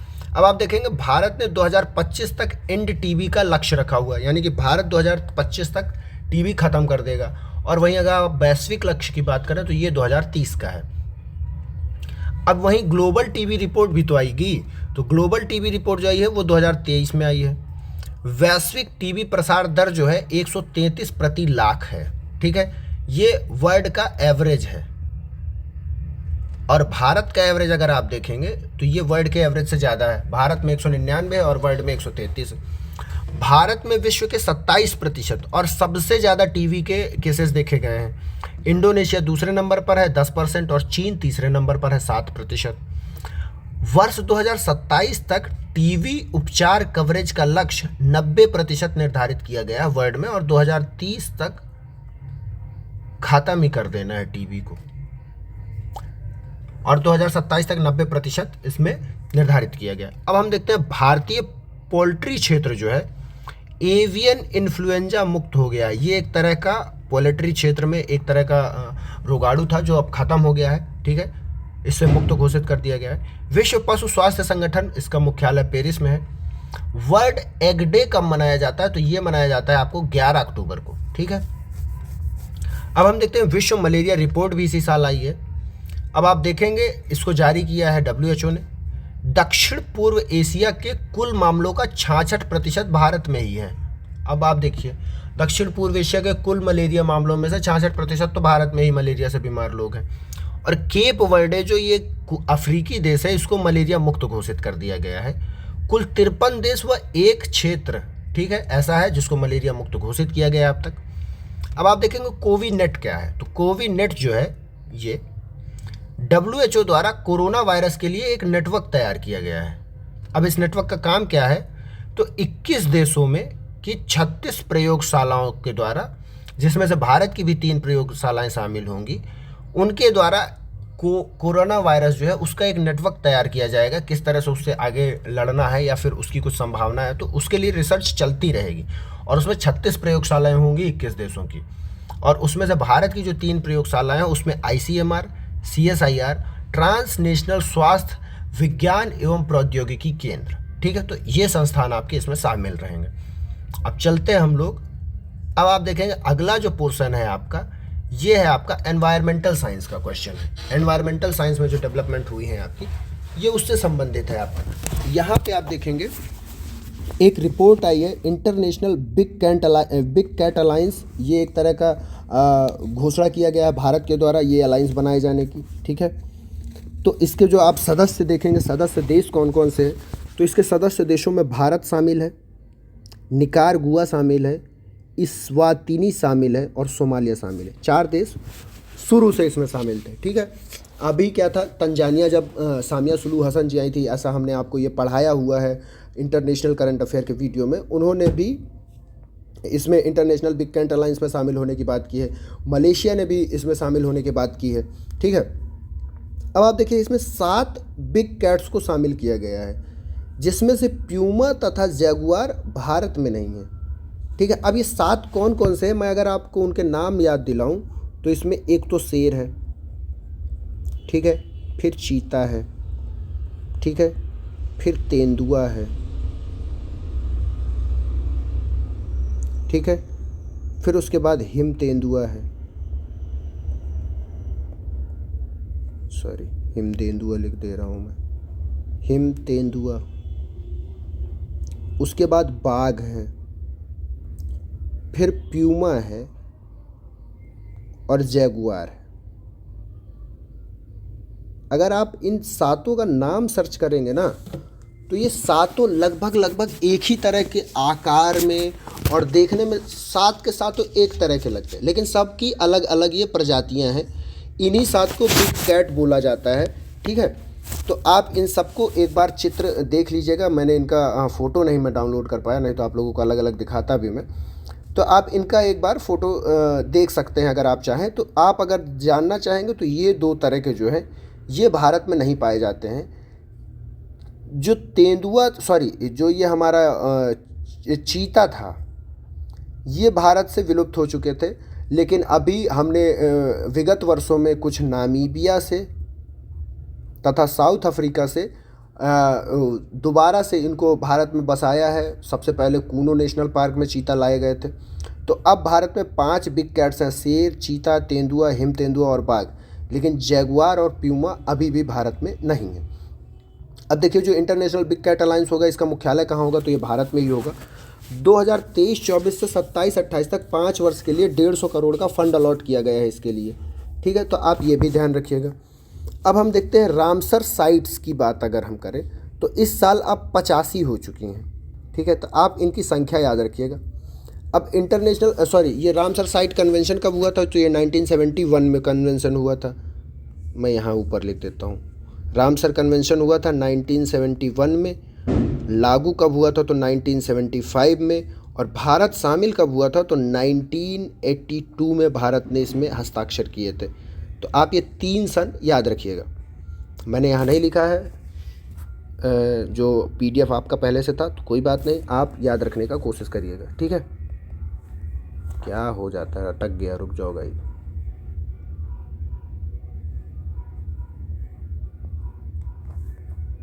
हाँ, अब देखिए रामसर साइट जो नई जुड़ी है सिर्फ हम उनके नाम याद रखेंगे, क्योंकि 85 नाम याद रख पाना बहुत मुश्किल होता है।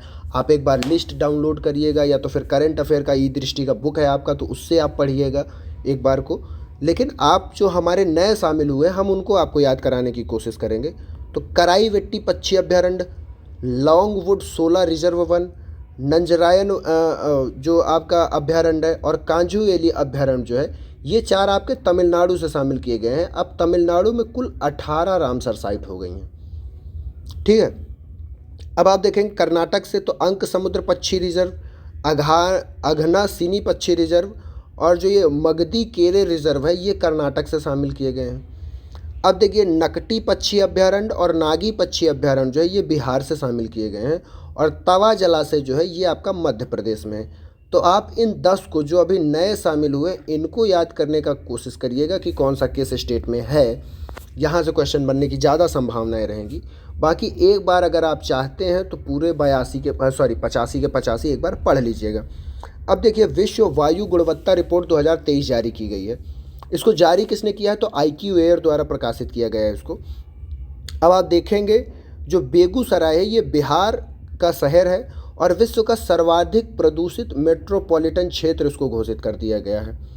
अब हम देखते हैं जब कि बांग्लादेश जो है और पाकिस्तान, अगर हम विश्व में देशों के आधार पर रैंकिंग देखें कौन ज़्यादा प्रदूषित है, तो बांग्लादेश सबसे ज़्यादा प्रदूषित है, फिर पाकिस्तान दूसरे नंबर पर है, भारत तीसरे नंबर पर है, चौथे नंबर पर ताजिकिस्तान है और 5वें नंबर पर बुर्किना फासो है। बुर्किना फासो अफ्रीकी देश है, बाकी सब आपके पड़ोसी हैं। अब हम देखते हैं सबसे जो प्रदूषित राजधानी, अगर उसकी लिस्ट देखें तो नई दिल्ली अपना नंबर 1 पे आ जाता है, ढाका बांग्लादेश की राजधानी नंबर 2 पे, और उआगादोगु जो है ये बुर्किना फासो की राजधानी और ये नंबर 3 पे है। अब हम देखते हैं ब्रुसेथोआ इशरो, ये एक तरह का आइसोपॉड है, इसकी खोज की गई है। ये एक नई प्रजाति है, ठीक है, ये एक नई प्रजाति है, जलीय जीव है ये एक तरह का। और आप देखेंगे कि ये जो जलीय जीव है ये कोवलम केरल के तट पर पाया गया है। ये एक अकशेरुकी जीव है, ठीक है, जैसे केकड़ा होता है, झींगा मछली होती है, ये वैसा ही होता है। लगभग 10,000 प्रजातियां होती हैं इनकी। तो जो मैं आपको इसका चित्र दिखाता हूँ, मैंने इसका चित्र डाउनलोड किया हुआ है, बहुत ही इंटरेस्टिंग इसका चित्र था। रुकिए, थोड़ा सा फिर से सिस्टम बनाना पड़ेगा।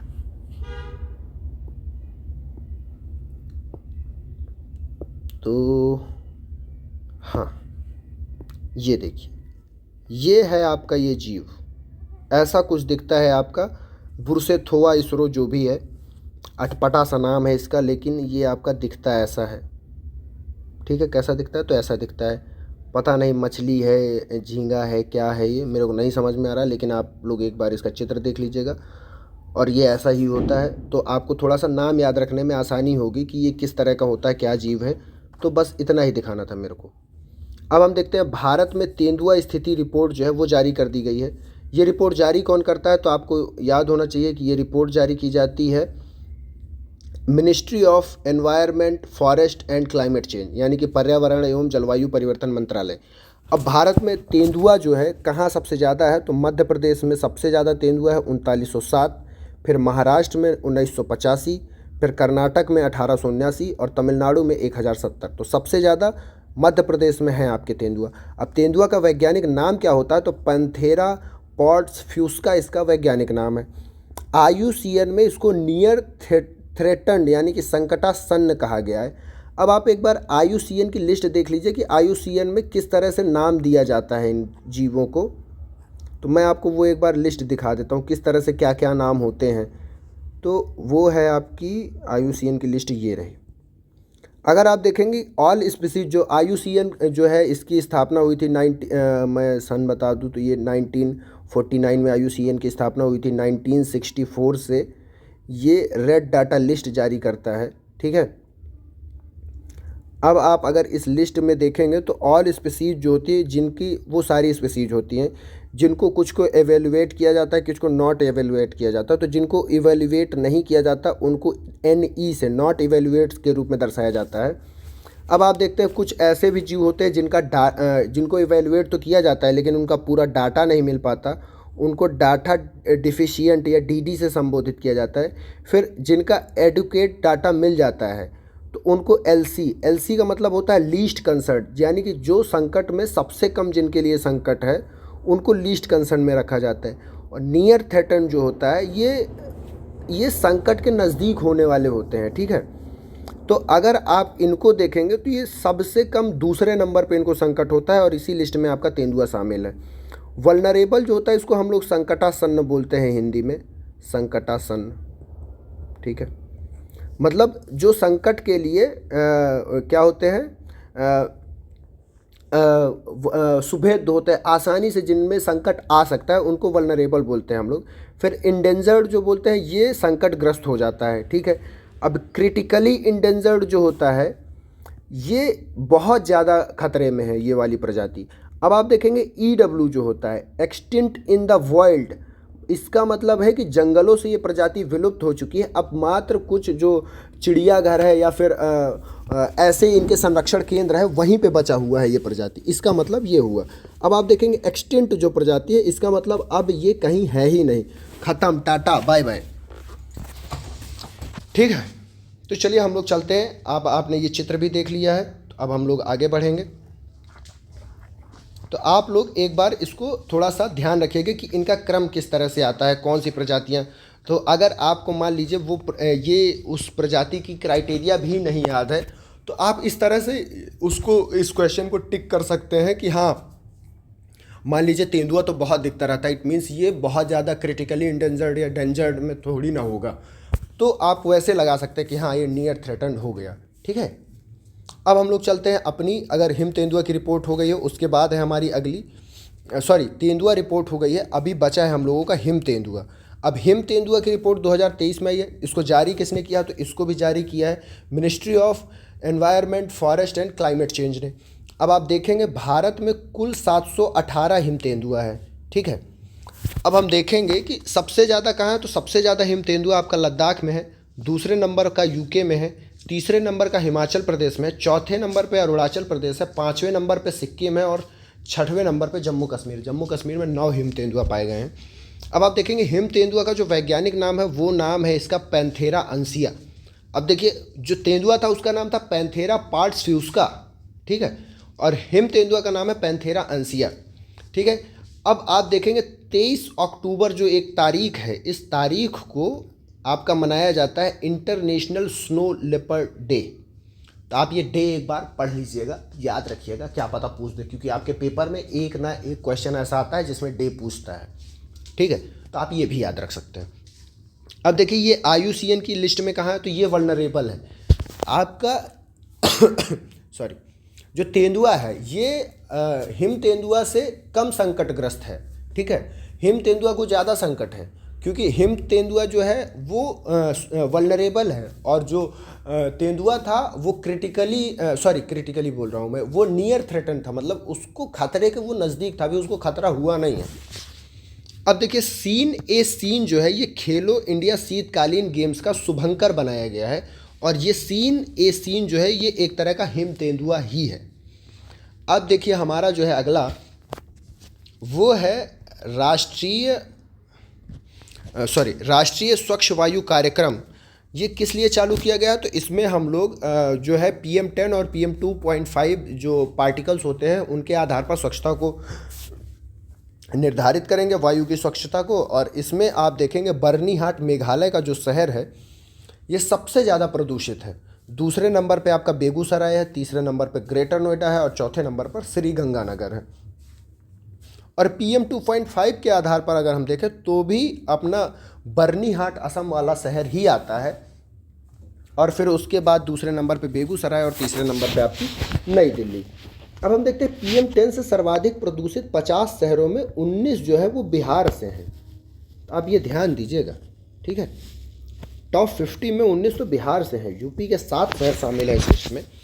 भारत का पहला डार्क स्काई पार्क कहाँ बनाया गया है, तो ये पेंच बाघ अभयारण्य में बनाया गया है। पेंच बाघ अभयारण्य है कहाँ, तो ये MP और महाराष्ट्र दोनों स्टेट की बॉर्डर पे पड़ता है, और ये एशिया का 5वां डार्क स्काई पार्क है। इसी से मिलता जुलता एक नाम है जो दक्षिण पूर्व एशिया का पहला नाइट स्काई अभयारण्य है। अब देखिए दोनों डार्क नाइट सेम लगता है, बहुत कन्फ्यूजन होगा इस नाम पे, तो आप इसको याद रखिएगा। कैसे, कि जो पहला डार्क स्काई पार्क है, डार्क स्काई पार्क कहाँ है, तो ये पेंच बाघ अभयारण्य में है। अब बाघ जो होगा वो तो डार्केस्ट ही होता है ना, अगर आप उसके सामने पहुंच गए तो आपकी लाइफ पूरी डार्क कर देगा वो। तो पेंच बाघ अभयारण्य जहाँ है वहाँ पे डार्क स्काई पार्क है। और नाइट स्काई अभयारण्य जो है, अब आप देखेंगे नाइट जो होती है वो बहुत सुंदर होती है, खूबसूरत सा चांद निकला हुआ है। तो जो नाइट स्काई है वो आपका लद्दाख में है, लद्दाख की खूबसूरती देखने लोग जाते हैं। तो वैसे आप इसको याद रख सकते हैं कि अगर खूबसूरत रात देखनी है तो आप लद्दाख जाओ। और लद्दाख में कहाँ, तो हानले गांव चांगथांग वन्य जीव अभयारण्य पड़ता है, वहीं पे पहला नाइट स्काई पार्क है। ठीक है, तो आप इन दोनों को ऐसे याद रखिएगा। अब देखिए बात आती है हम लोगों की नीलगिरी तहर परियोजना की। ये तमिलनाडु में आयोजित की गई है, तमिलनाडु ने ये परियोजना चालू की है। ठीक है, 2022 से 27 की अवधि के लिए। तमिलनाडु का राजकीय पशु भी है नीलगिरी तहर, और 7 अक्टूबर को नीलगिरी तहर दिवस भी मनाया जाता है।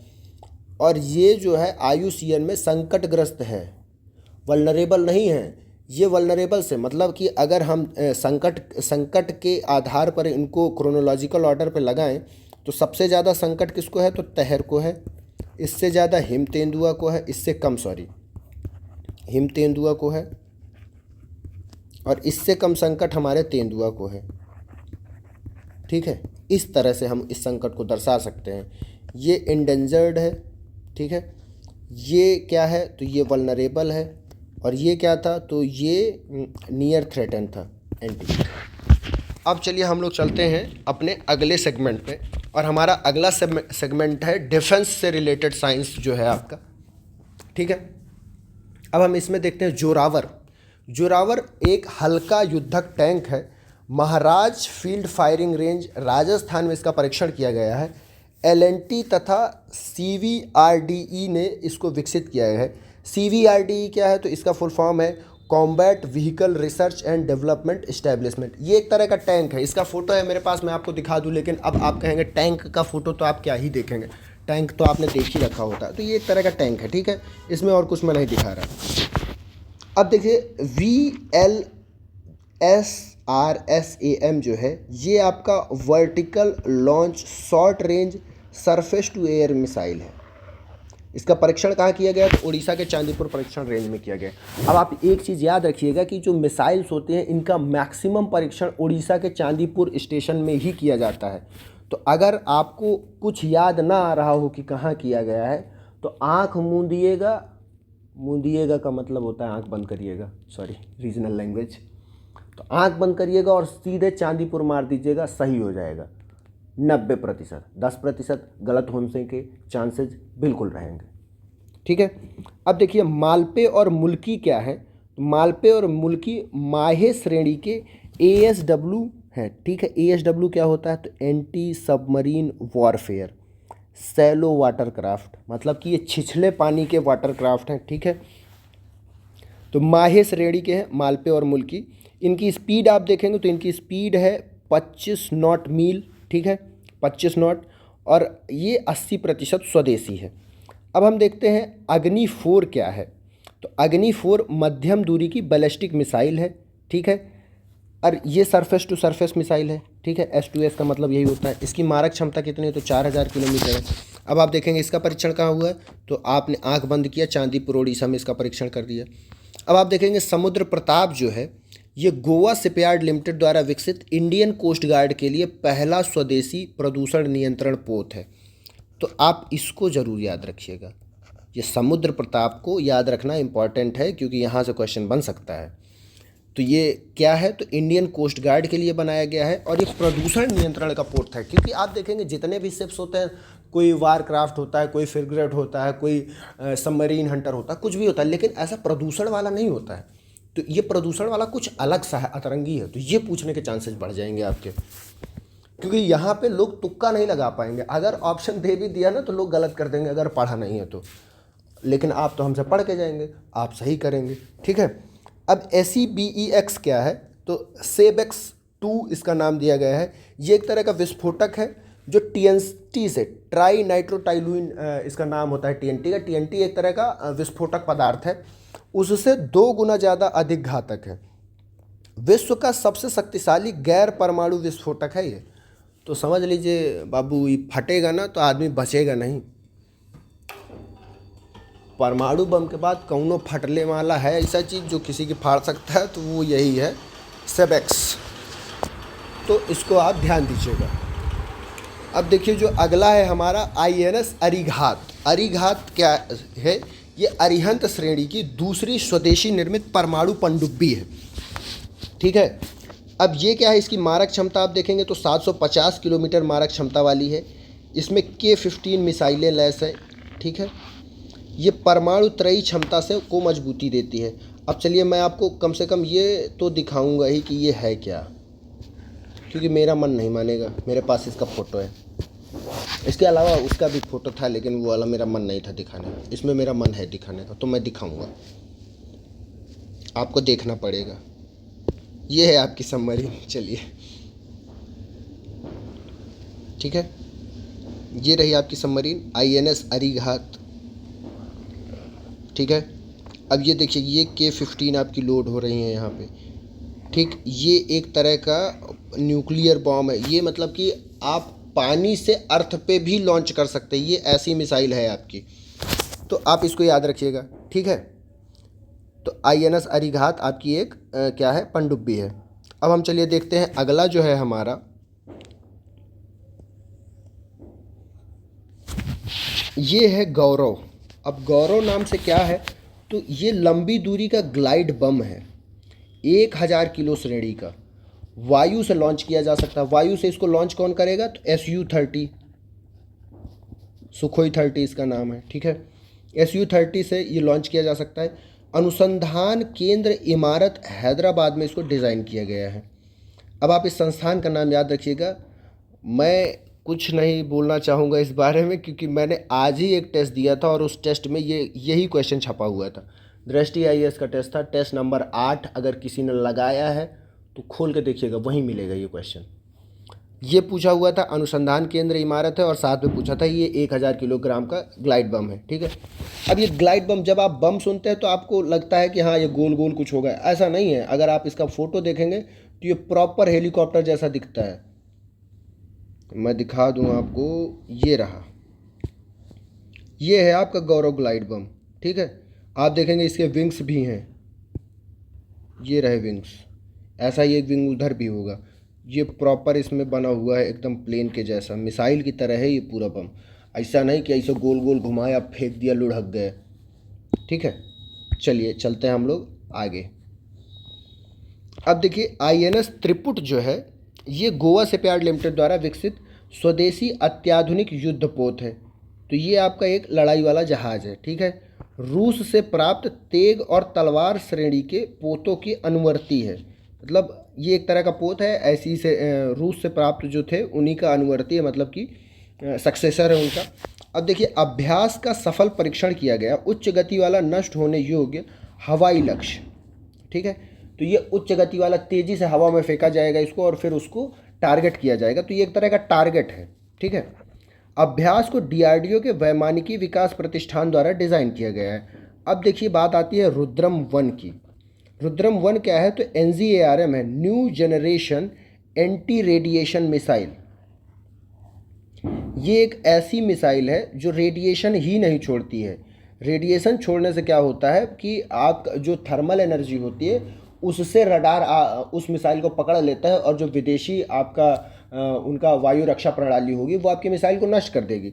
लेकिन ये आपकी जो नगरम है, रुद्रम, जिसको नगरम भी कहा गया है, new generational anti radiation missile, ये रेडिएशन ही नहीं छोड़ेगी। जब रेडिएशन नहीं छोड़ेगी तो जो आपका विपक्षी वायु प्रतिरक्षा प्रणाली होगी उसकी, वो इसको टारगेट ही नहीं कर पाएगी। वो इसका उनका जो रडार सिस्टम होगा वो इस मिसाइल को नहीं पकड़ पाएगा और ये अच्छे से आपके विरोधी को ध्वस्त कर सकेगा। अब देखिए रुद्रम जो है इसका भी देखिए चंदन, इसका परीक्षण चंदन रेंज राजस्थान में किया गया है। अब आप अगर चांदीपुर आंख मूंद के मारने जा रहे थे तो गलत हो जाता। मैं खुद चाह से चांदीपुर ही मारने वाला था, लेकिन ये चंदन रेंज है, ध्यान दीजिएगा, राजस्थान में। ठीक है, रुद्रम राजस्थान, रारा आर से रुद्रम, आर से राजस्थान।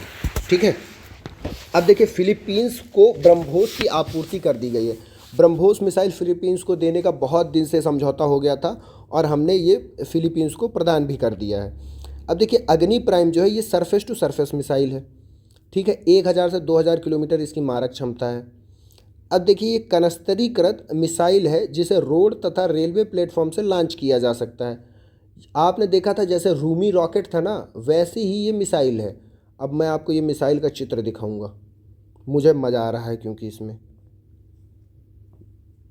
ये देखिए, देख रहे हैं आप, ये एक तरह का ट्रक है और इस ट्रक में ये लोग अग्नि मिसाइल को लाद के ले जा रहे हैं और जहां मन आया वहीं मोड़ के लॉन्च कर देंगे। सीधे गया और सीधे जहां आपने लॉन्च किया एकदम तबाही मचा के चलाएगा। ये चला नहीं आएगा, वहीं तबाही मचा के रह जाएगा, वापस नहीं आएगा ये। ठीक है, तो आप देख सकते हैं ये ऐसा आपका मिसाइल सिस्टम है जो आप कहीं से भी लॉन्च कर सकते हैं। इट मीन्स अगर इसकी मारक क्षमता 1000 से 2000 किलोमीटर है और अगर आप इसको दिल्ली में, आपका मान लीजिए आपका मिसाइल बेस दिल्ली में है, तो आप फिर चाइना नहीं टारगेट कर सकते हैं। लेकिन अगर आपके पास ये अग्नि प्राइम है तो आप इसको चाइना बॉर्डर पे ले जाके लॉन्च कर दीजिए, तब ये 1000 किलोमीटर से 2000 किलोमीटर अंदर जाके आपको चीर फाड़ करके चली जाएगी। ठीक है, तो चलिए हम लोग आगे बढ़ते हैं।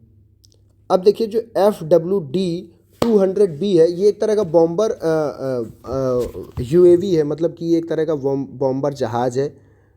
मैं इसका भी चित्र आप मेरे पास है, मैं दिखाता हूँ आपको। तो ये कहाँ गया, ये रहा।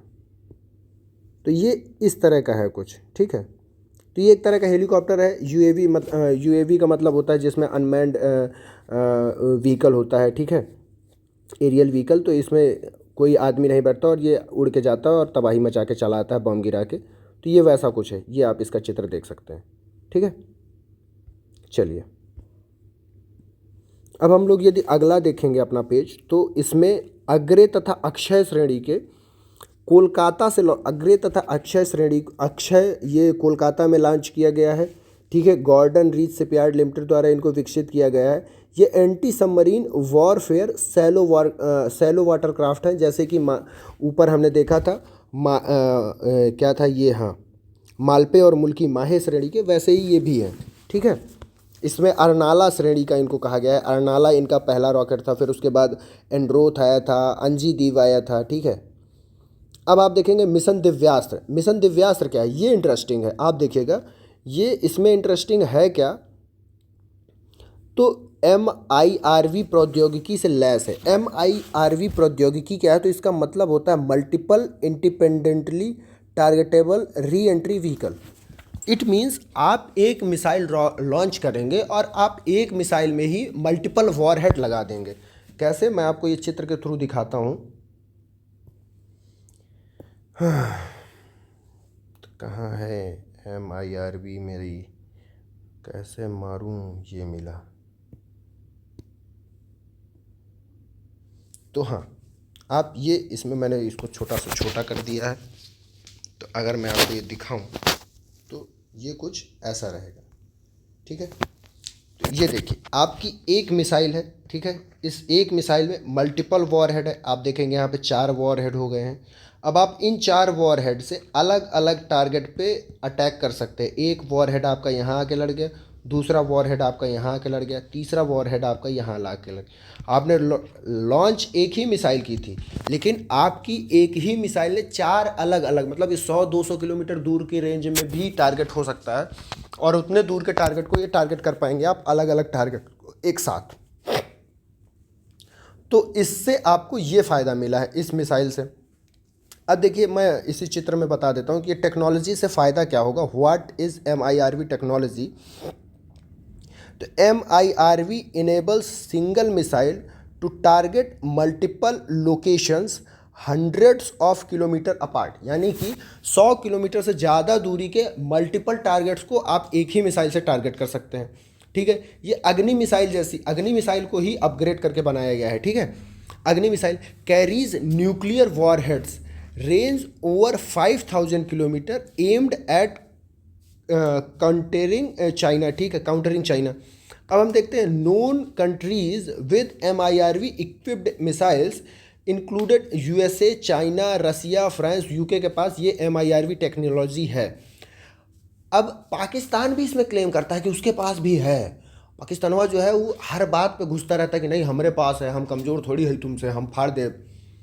तो है उसके पास, ऐसा उसने क्लेम किया है। अबाबील मिसाइल जो है पाकिस्तान की, मैं आपको दिखाऊंगा, मैंने उसका नाम लिखा हुआ भी है। तो अबाबील मिसाइल जो है पाकिस्तान कहता है मेरी इस मिसाइल में ये टेक्नोलॉजी है, हम भी भारत अगर तुम हमको मारो तो हम तुमको मारेगा, ठीक है। तो MIRV equipped missile can be launched from land और सी, मतलब आप इसको ज़मीन से या तो समंदर से, दोनों जगह से लॉन्च कर सकते हैं, ठीक है। अब आप यहाँ देखेंगे each re entry vehicle can be independently target, they are all launched from the one missile but hit differently targets. मैं वही समझाने की कोशिश कर रहा था आपको अभी तक कि ये एक ही मिसाइल से लॉन्च करके आप कई सारे जगह पे एक साथ फोड़ सकते हैं, ठीक। तो ध्यान दीजिएगा। आइए चलते हैं हम लोग अपने अगले पेज पे। ये देखिए ये अग्नि 5 का जो है त्रिचरणीय ठोस प्रणोदक प्रक्षेपास्त्र है। यह नाभिकीय एवं परंपरागत दोनों प्रकार के युद्ध शीर्ष का वहन कर सकता है, ठीक है। अब आप देखेंगे अबाबील जो है, यहाँ पे मैंने लिखा हुआ है अबाबील, ये पाकिस्तान का एक मिसाइल है। पाकिस्तान कह रहा है इसमें हमने ये टेक्नोलॉजी ईजाद कर ली है, आप लोग हमसे लड़ने का कोशिश मत करिएगा। अब देखिए ओशन ग्रेस जो है ये प्रथम मेड इन इंडिया ASTDS टग है।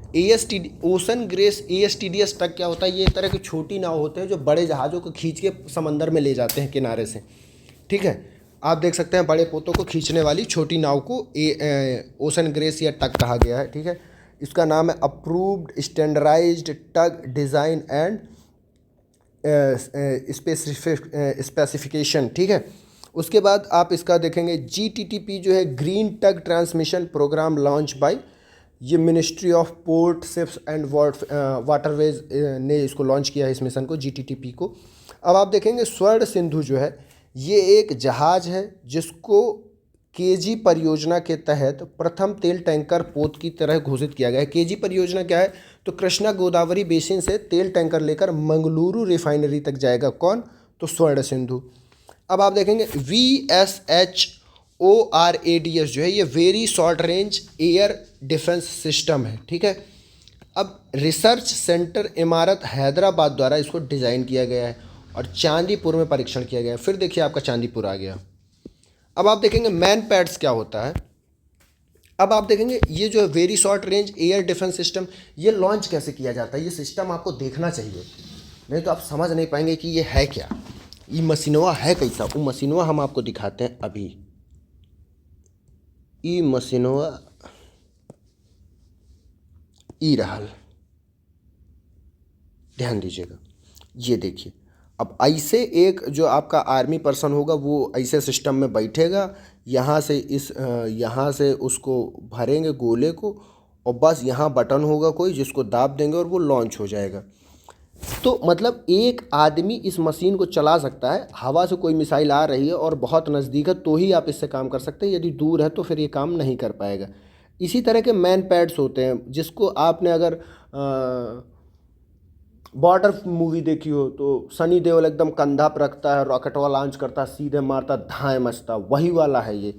तो ये उसका दूसरा एक्सटेंडेड वर्जन है, ठीक है। इसमें मशीनियाँ ज़मीन में बंधी हुई है तो आपके कंधे पे ज़्यादा जोर नहीं पड़ेगा। वो सनी देओल का कंधा था जो कंधे पर रख के रॉकेट लॉन्च मार दिए थे, और नहीं तो कंधवा फेंका जाता बहुत पीछे, सनी देओल पहुंच जाते पाकिस्तान। और ये जो मैन पैड्स होता है इसको man portable air defence system कहा जाता है। ये वही वाला है जो कंधे पर रख के चलाते हैं, ठीक है। उसके लिए सिस्टम चाहिए, ठीक है, पीछे एक आदमी पकड़ने वाला चाहिए। सनी देओलवा जैसे नहीं कैसे उठा कंधा पर रखा तान दिए। अब आप देखते हैं मॉरिशस जो है, मॉरिशस के अगालेगा द्वीप में हवाई पट्टी तथा सेंट जेम्स जेट्टी घाट का उद्घाटन किया गया। मॉरिशस में अभी सरकार ने कुछ उद्घाटन किए हुए हैं जिनमें से अगालेगा द्वीप में एक हवाई पट्टी बनाई है भारत ने, और सेंट जेम्स जेट्टी घाट मतलब कि एक पोर्ट का इसका भी उद्घाटन किया गया है पोर्ट पे। अब हम देखते हैं यूपीआई तथा रुपे कार्ड सेवा लॉन्च की जाएगी मॉरिशस में। भारतीय जन औषधि परियोजना जो है इसमें भी शामिल हो गया है। कौन आपका? मॉरिशस। अब देखेंगे समर जो है ये surface to air missile assured retaliation है, वायु रक्षा मिसाइल प्रणाली इसको कहा गया है। मारक क्षमता 10 से 12 किलोमीटर। अब आईएनएस संधायक अगर आप देखेंगे ये एक तरह का सर्वेक्षण पोत है, नौसेना में शामिल किया गया है। इसको भी गॉर्डन रीच शिपयार्ड लिमिटेड द्वारा बनाया गया है और इसको विशाखापत्तनम में उतारा गया है। आईएनएस निरूपक जो है ये विशाखापत्तनम में सेवा मुक्त कर दिया गया है। ये भी एक तरह का सर्वेक्षण पोत था। इंडोनेशिया के सुनामी में ये अस्पताल की तरह काम किया था इसने। अब हम देखेंगे जो ये अगली न्यूज है, autonomous flying wing technology demonstration. ये कहाँ किया गया है? तो आपका चित्रदुर्ग में। चित्रदुर्ग कहाँ है? तो ये कर्नाटक में है, ठीक है। चांदीपुर कहाँ है? तो वो आपका उड़ीसा में। और चंदन रेंज कहाँ है? तो वो राजस्थान में है। अब ये देखेंगे डीआरडीओ के भौतिकी विकास प्रतिष्ठान द्वारा इसको विकसित किया गया है। ये एक तरह का यूएवी है, मतलब कि ये अनमैन्ड एयर व्हीकल है, मतलब कि एक तरह का ड्रोन है, ठीक है। अमेरिका के B-2 बॉम्बर जेट की तरह ये काम करेगा। आईएनएस इम्फाल जो है सबसे कम समय में तैयार स्वदेशी विध्वंसक पोत है। इसको तैयार किया गया है परियोजना 15B2 के तहत, 15B के तहत, सॉरी ये 2 नहीं है, 2 है ही नहीं, यहाँ पे गलती से 2 दिखा गया। 15B प्रोजेक्ट के तहत इसको तैयार किया गया है। इसका ये तीसरा प्रोजेक्ट है, ठीक है। इसको बनाया है मझगांव डॉक शिपयार्ड लिमिटेड ने, ठीक है, MDL लिखा हुआ है, मझगांव डॉक शिपयार्ड लिमिटेड। इसकी स्पीड 30 नॉट की है। परमाणु जैविक एवं रासायनिक युद्ध के लिए ये तैयार किया गया है और 75% ये स्वदेशी है। अब आप देखेंगे प्रलय मिसाइल क्या है। तो प्रलय मिसाइल जो है ये एक तरह का SRBM है। SRBM का मतलब होता है short range ballistic missile. Surface to surface पे लड़ाई करेगी 500 से 1000 किलोमीटर की लंबाई दूरी पर, और इसका जो पेलोड है 350 से 500 किलोग्राम, सॉरी ये जो पेलोड है 500 से 1000 किलोग्राम का, ये 350 से 500 किलोमीटर दूरी तक ले जा सकेगा। मोबाइल लॉन्चर से लॉन्च किया जा सकता है, मतलब इसको भी किसी ट्रक के कन्नस्तर में भरेंगे और कहीं भी जाके ले जाके लॉन्च कर देंगे। केवल पारंपरिक युद्ध शीर्ष ले जा सकता है, ये ध्यान रखिएगा। इसमें आप न्यूक्लियर बॉम्ब नहीं डाल सकते हैं, ठीक है। तो ये केवल आपका पारंपरिक जो वॉर हेड है वो ले जा सके। अब देखिएगा युद्धाभ्यास, यहाँ पे हमने कुछ लिखे, एक स्लाइड लगाई हुई है, आप इसको देखिएगा। युद्धाभ्यास कई बार पूछता है पेपर में, ज़्यादा नहीं है, 33 ठो है, आप एक बार देख लीजिए। अब देखिए अज़-नज़ाह जो है ये भारत और ओमान के बीच हुआ है, द्विवार्षिक है, ठीक है, संयुक्त सैन्य अभ्यास है। 5वां संस्करण है। तो ये संस्करण अगर आपको याद रहे तो ठीक है, लेकिन आप ये देश हर एक का आपको इम्पोर्टेंट याद होना चाहिए, ठीक है। जहाँ हमने अगर टिक किया तो आप उस देश का तो नाम याद ही रखिएगा। अब देखिए युद्धाभ्यास भारत और अमेरिका के बीच होता है, संयुक्त सैन्य अभ्यास है, ठीक है। हुआ कहाँ? तो राजस्थान में हुआ है। मित्र शक्ति भारत और श्रीलंका के बीच में है, ये हुआ कहाँ? तो श्रीलंका में हुआ, 10वां संस्करण था। मैत्री जो है भारत और थाईलैंड के बीच है, संयुक्त सैन्य अभ्यास है, 13वां संस्करण था, थाईलैंड में आयोजित हुआ। नोमैडिक एलिफेंट जो है ये भारत और मंगोलिया के बीच है, संयुक्त सैन्य अभ्यास उमरोई मेघालय में हुआ है। अब जिमेक्स जो है ये भारत और जापान के बीच है, समुद्री अभ्यास है, ठीक है। अब तर्कस अगर आप देखेंगे तो ये भारत और अमेरिका के बीच है, संयुक्त आतंकवाद विरोधी अभ्यास है ये, और ये कोलकाता में आयोजित किया गया है। इस सैन्य अभ्यास नहीं, आतंकवाद विरोधी है, इसलिए इसकी इम्पोर्टेंस थोड़ा बढ़ जाती है। अब हम देखें शक्ति, तो ये भारत फ्रांस के बीच संयुक्त सैन्य अभ्यास उमरोई मेघालय। अब आप देखेंगे डस्टलिक, ये भारत उज्बेकिस्तान सैन्य अभ्यास 5वां संस्करण। अब आप देखेंगे सी डिफेंडर, ये भारत और अमेरिका के बीच समुद्री सुरक्षा अभ्यास है, पोर्ट ब्लेयर में आयोजित किया गया है। अब धर्मा गार्जियन भारत जापान के बीच संयुक्त सैन्य अभ्यास। फिर आप देखेंगे समुद्र लक्ष्मण जो है ये भारत और मलेशिया के बीच हुआ है, लक्ष्मण मलेशिया, ठीक है। तो ये समुद्री अभ्यास है, 3रा संस्करण है। आप अगर देखें विशाखापत्तनम में आयोजित किया गया है। अब कटलैस एक्सप्रेस जो है ये बहुराष्ट्रीय अभ्यास है, ठीक है, इसमें बहुत सारे राष्ट्रों ने शामिल हुए हैं, समुद्री अभ्यास है। पोर्ट विक्टोरिया सेशल्स में आयोजित किया गया है, INS तीर ने भारत की तरफ से इसमें भाग लिया था। अब हम अगला देखेंगे तो लामी तिये जो है ये भारत और सेशल्स के बीच हुआ है, 10वां संस्करण है, ठीक है। IMT जो है, IMT ट्रिलैड जो है इंडिया, मोजाम्बिक और तंजानिया, IMT से यही संबंध है, ठीक है। तो आप इसको याद रखिएगा, ये इंपॉर्टेंट हो जाता है, 3 देश हैं इसमें। अब टाइगर ट्रम्प जो है ये भारत और अमेरिका के बीच हुआ है, ठीक है। और ये त्रिसेवा मानवीय सहायता और आपदा राहत HADR के लिए है, ठीक है। फिर हम देखते हैं धर्मा गार्जियन भारत और जापान का सैन्य अभ्यास है, 5वां संस्करण। शांति प्रयास 4 जो है ये बहुराष्ट्रीय शांति स्थापना के लिए, ये नेपाल में आयोजित किया गया है। फिर हम देखते हैं दोस्ती भारत मालदीव श्रीलंका। फिर आप यहाँ पे 3 देश देख रहे हैं, थोड़ा सा इंपॉर्टेंस बढ़ गई है, ठीक है। द्विवार्षिक अभ्यास है ये, और मालदीव में इसको आयोजित किया गया है। सदा तंसीक, अब देखिए ये पहली बार हुआ है, अगर पहली बार कोई अभ्यास हुआ है तो वो आपके लिए इम्पोर्टेंट हो जाता है।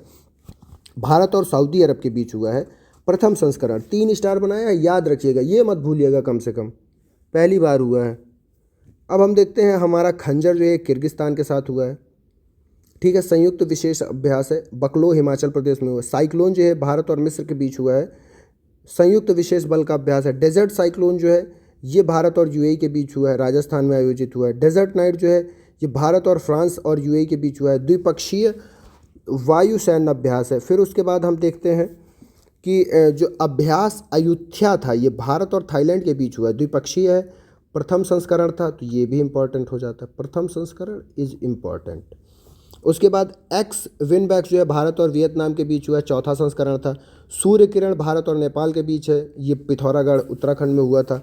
हम देखेंगे ऑस्ट्रा हिंद जो है भारत और ऑस्ट्रेलिया के बीच हुआ था, और ये पर्थ ऑस्ट्रेलिया में आयोजित हुआ था। काजिंद जो है भारत और कजाकिस्तान के बीच हुआ था, ठीक है, कजाकिस्तान में आयोजित। बोंगो सागर भारत बांग्लादेश, चौथा है। हरीमऊ जो है ये भारत और मलेशिया के बीच द्विपक्षीय अभ्यास है। फिर उसके बाद उमरोई छावनी मेघालय जो है यहाँ पे हुआ है हरीमऊ आपका, ठीक है। सिम्बेक्स जो है ये भारत और सिंगापुर का है, ठीक। फिर हम मालाबार देखते हैं, ये क्वाड का है, ये इंपॉर्टेंट हो जाता है आपका, ठीक है। मेजबान ऑस्ट्रेलिया था, भारत की तरफ से INS कोलकाता, INS सह्याद्री एवं P-81 समुद्री गश्ती विमान इसमें शामिल हुआ था, ठीक। तो हम इस तरह से देखेंगे हमारा जो डिफेंस और साइंसेस, मतलब साइंस का पोर्शन जो था और साथ में जो डिफेंस वाला पोर्शन था, सारा कुछ कंप्लीट हो गया है। तो हमने इन 5 वीडियोज़ में अपना जो करंट अफेयर है उसका लगभग 70% पोर्शन कंप्लीट कर लिया है। अब आपका देखिए यूपी स्पेशल जो थोड़ा सा करंट अफेयर है, ठीक है, ये बच रहा है, स्पोर्ट्स बच रहा है, और साथ में आपका बच रहा है संक्षिप्त की, जैसे बुक्स हो गई, ठीक है। फिर आपके बुक्स के बाद आप देखेंगे तो आपके अवार्ड्स हो गए, ठीक है। आपके फिर सम्मेलन हो गए, समिट्स हो गई, ये सारी चीज़ें जो ये संक्षिप्तकियाँ बची हुई हैं ई दृष्टि की भाषा में यदि मैं बोलूँ, तो इन सब के लिए लगभग मेरे को 2 वीडियोस और लगेंगे और मैं ये सारा कुछ कंप्लीट कर दूंगा। अब तक अगर आप देखेंगे तो ये आज हमारा 5वां वीडियो था। इससे पहले 4 वीडियो चैनल पे आ चुके हैं, ठीक है। हमने पॉलिटी का कंप्लीट रिवीजन करवा दिया है इसी चैनल पे। तो अगर आप लोग UPPCS प्लस आपका BPSC जो आपका दोनों एग्ज़ाम आगे है, अगर आप इन दोनों को कंप्लीट रिवीजन इनके लिए करना चाहते हैं तो आप हमारी वो बाकी की क्लासेस देख सकते हैं, आप इसको देखिए। अगर आपको ये वीडियो पसंद आया है तो लाइक ज़रूर करिएगा। हमको प्रोत्साहित करने के लिए आप कमेंट कर सकते हैं। अगर आपको कोई सुझाव देना है तो भी आप कमेंट में हमको ज़रूर बताइएगा। आपको यदि ये वीडियो पसंद आया और आपको लगता है कि ये और लोगों के लिए हेल्पफुल हो सकता है तो आप इसको शेयर करिएगा अपने दोस्तों के साथ, ठीक है। अगर आपने अभी तक सब्सक्राइब नहीं किया तो सब्सक्राइब कर दीजिएगा और पढ़ते रहिए, अपना ध्यान रखिए। मौसम बदल रहा है तो मच्छरों से बच के रहिएगा बहुत ज़्यादा, और देखते रहिए एडू भारत। मैं शुभम त्रिपाठी, धन्यवाद।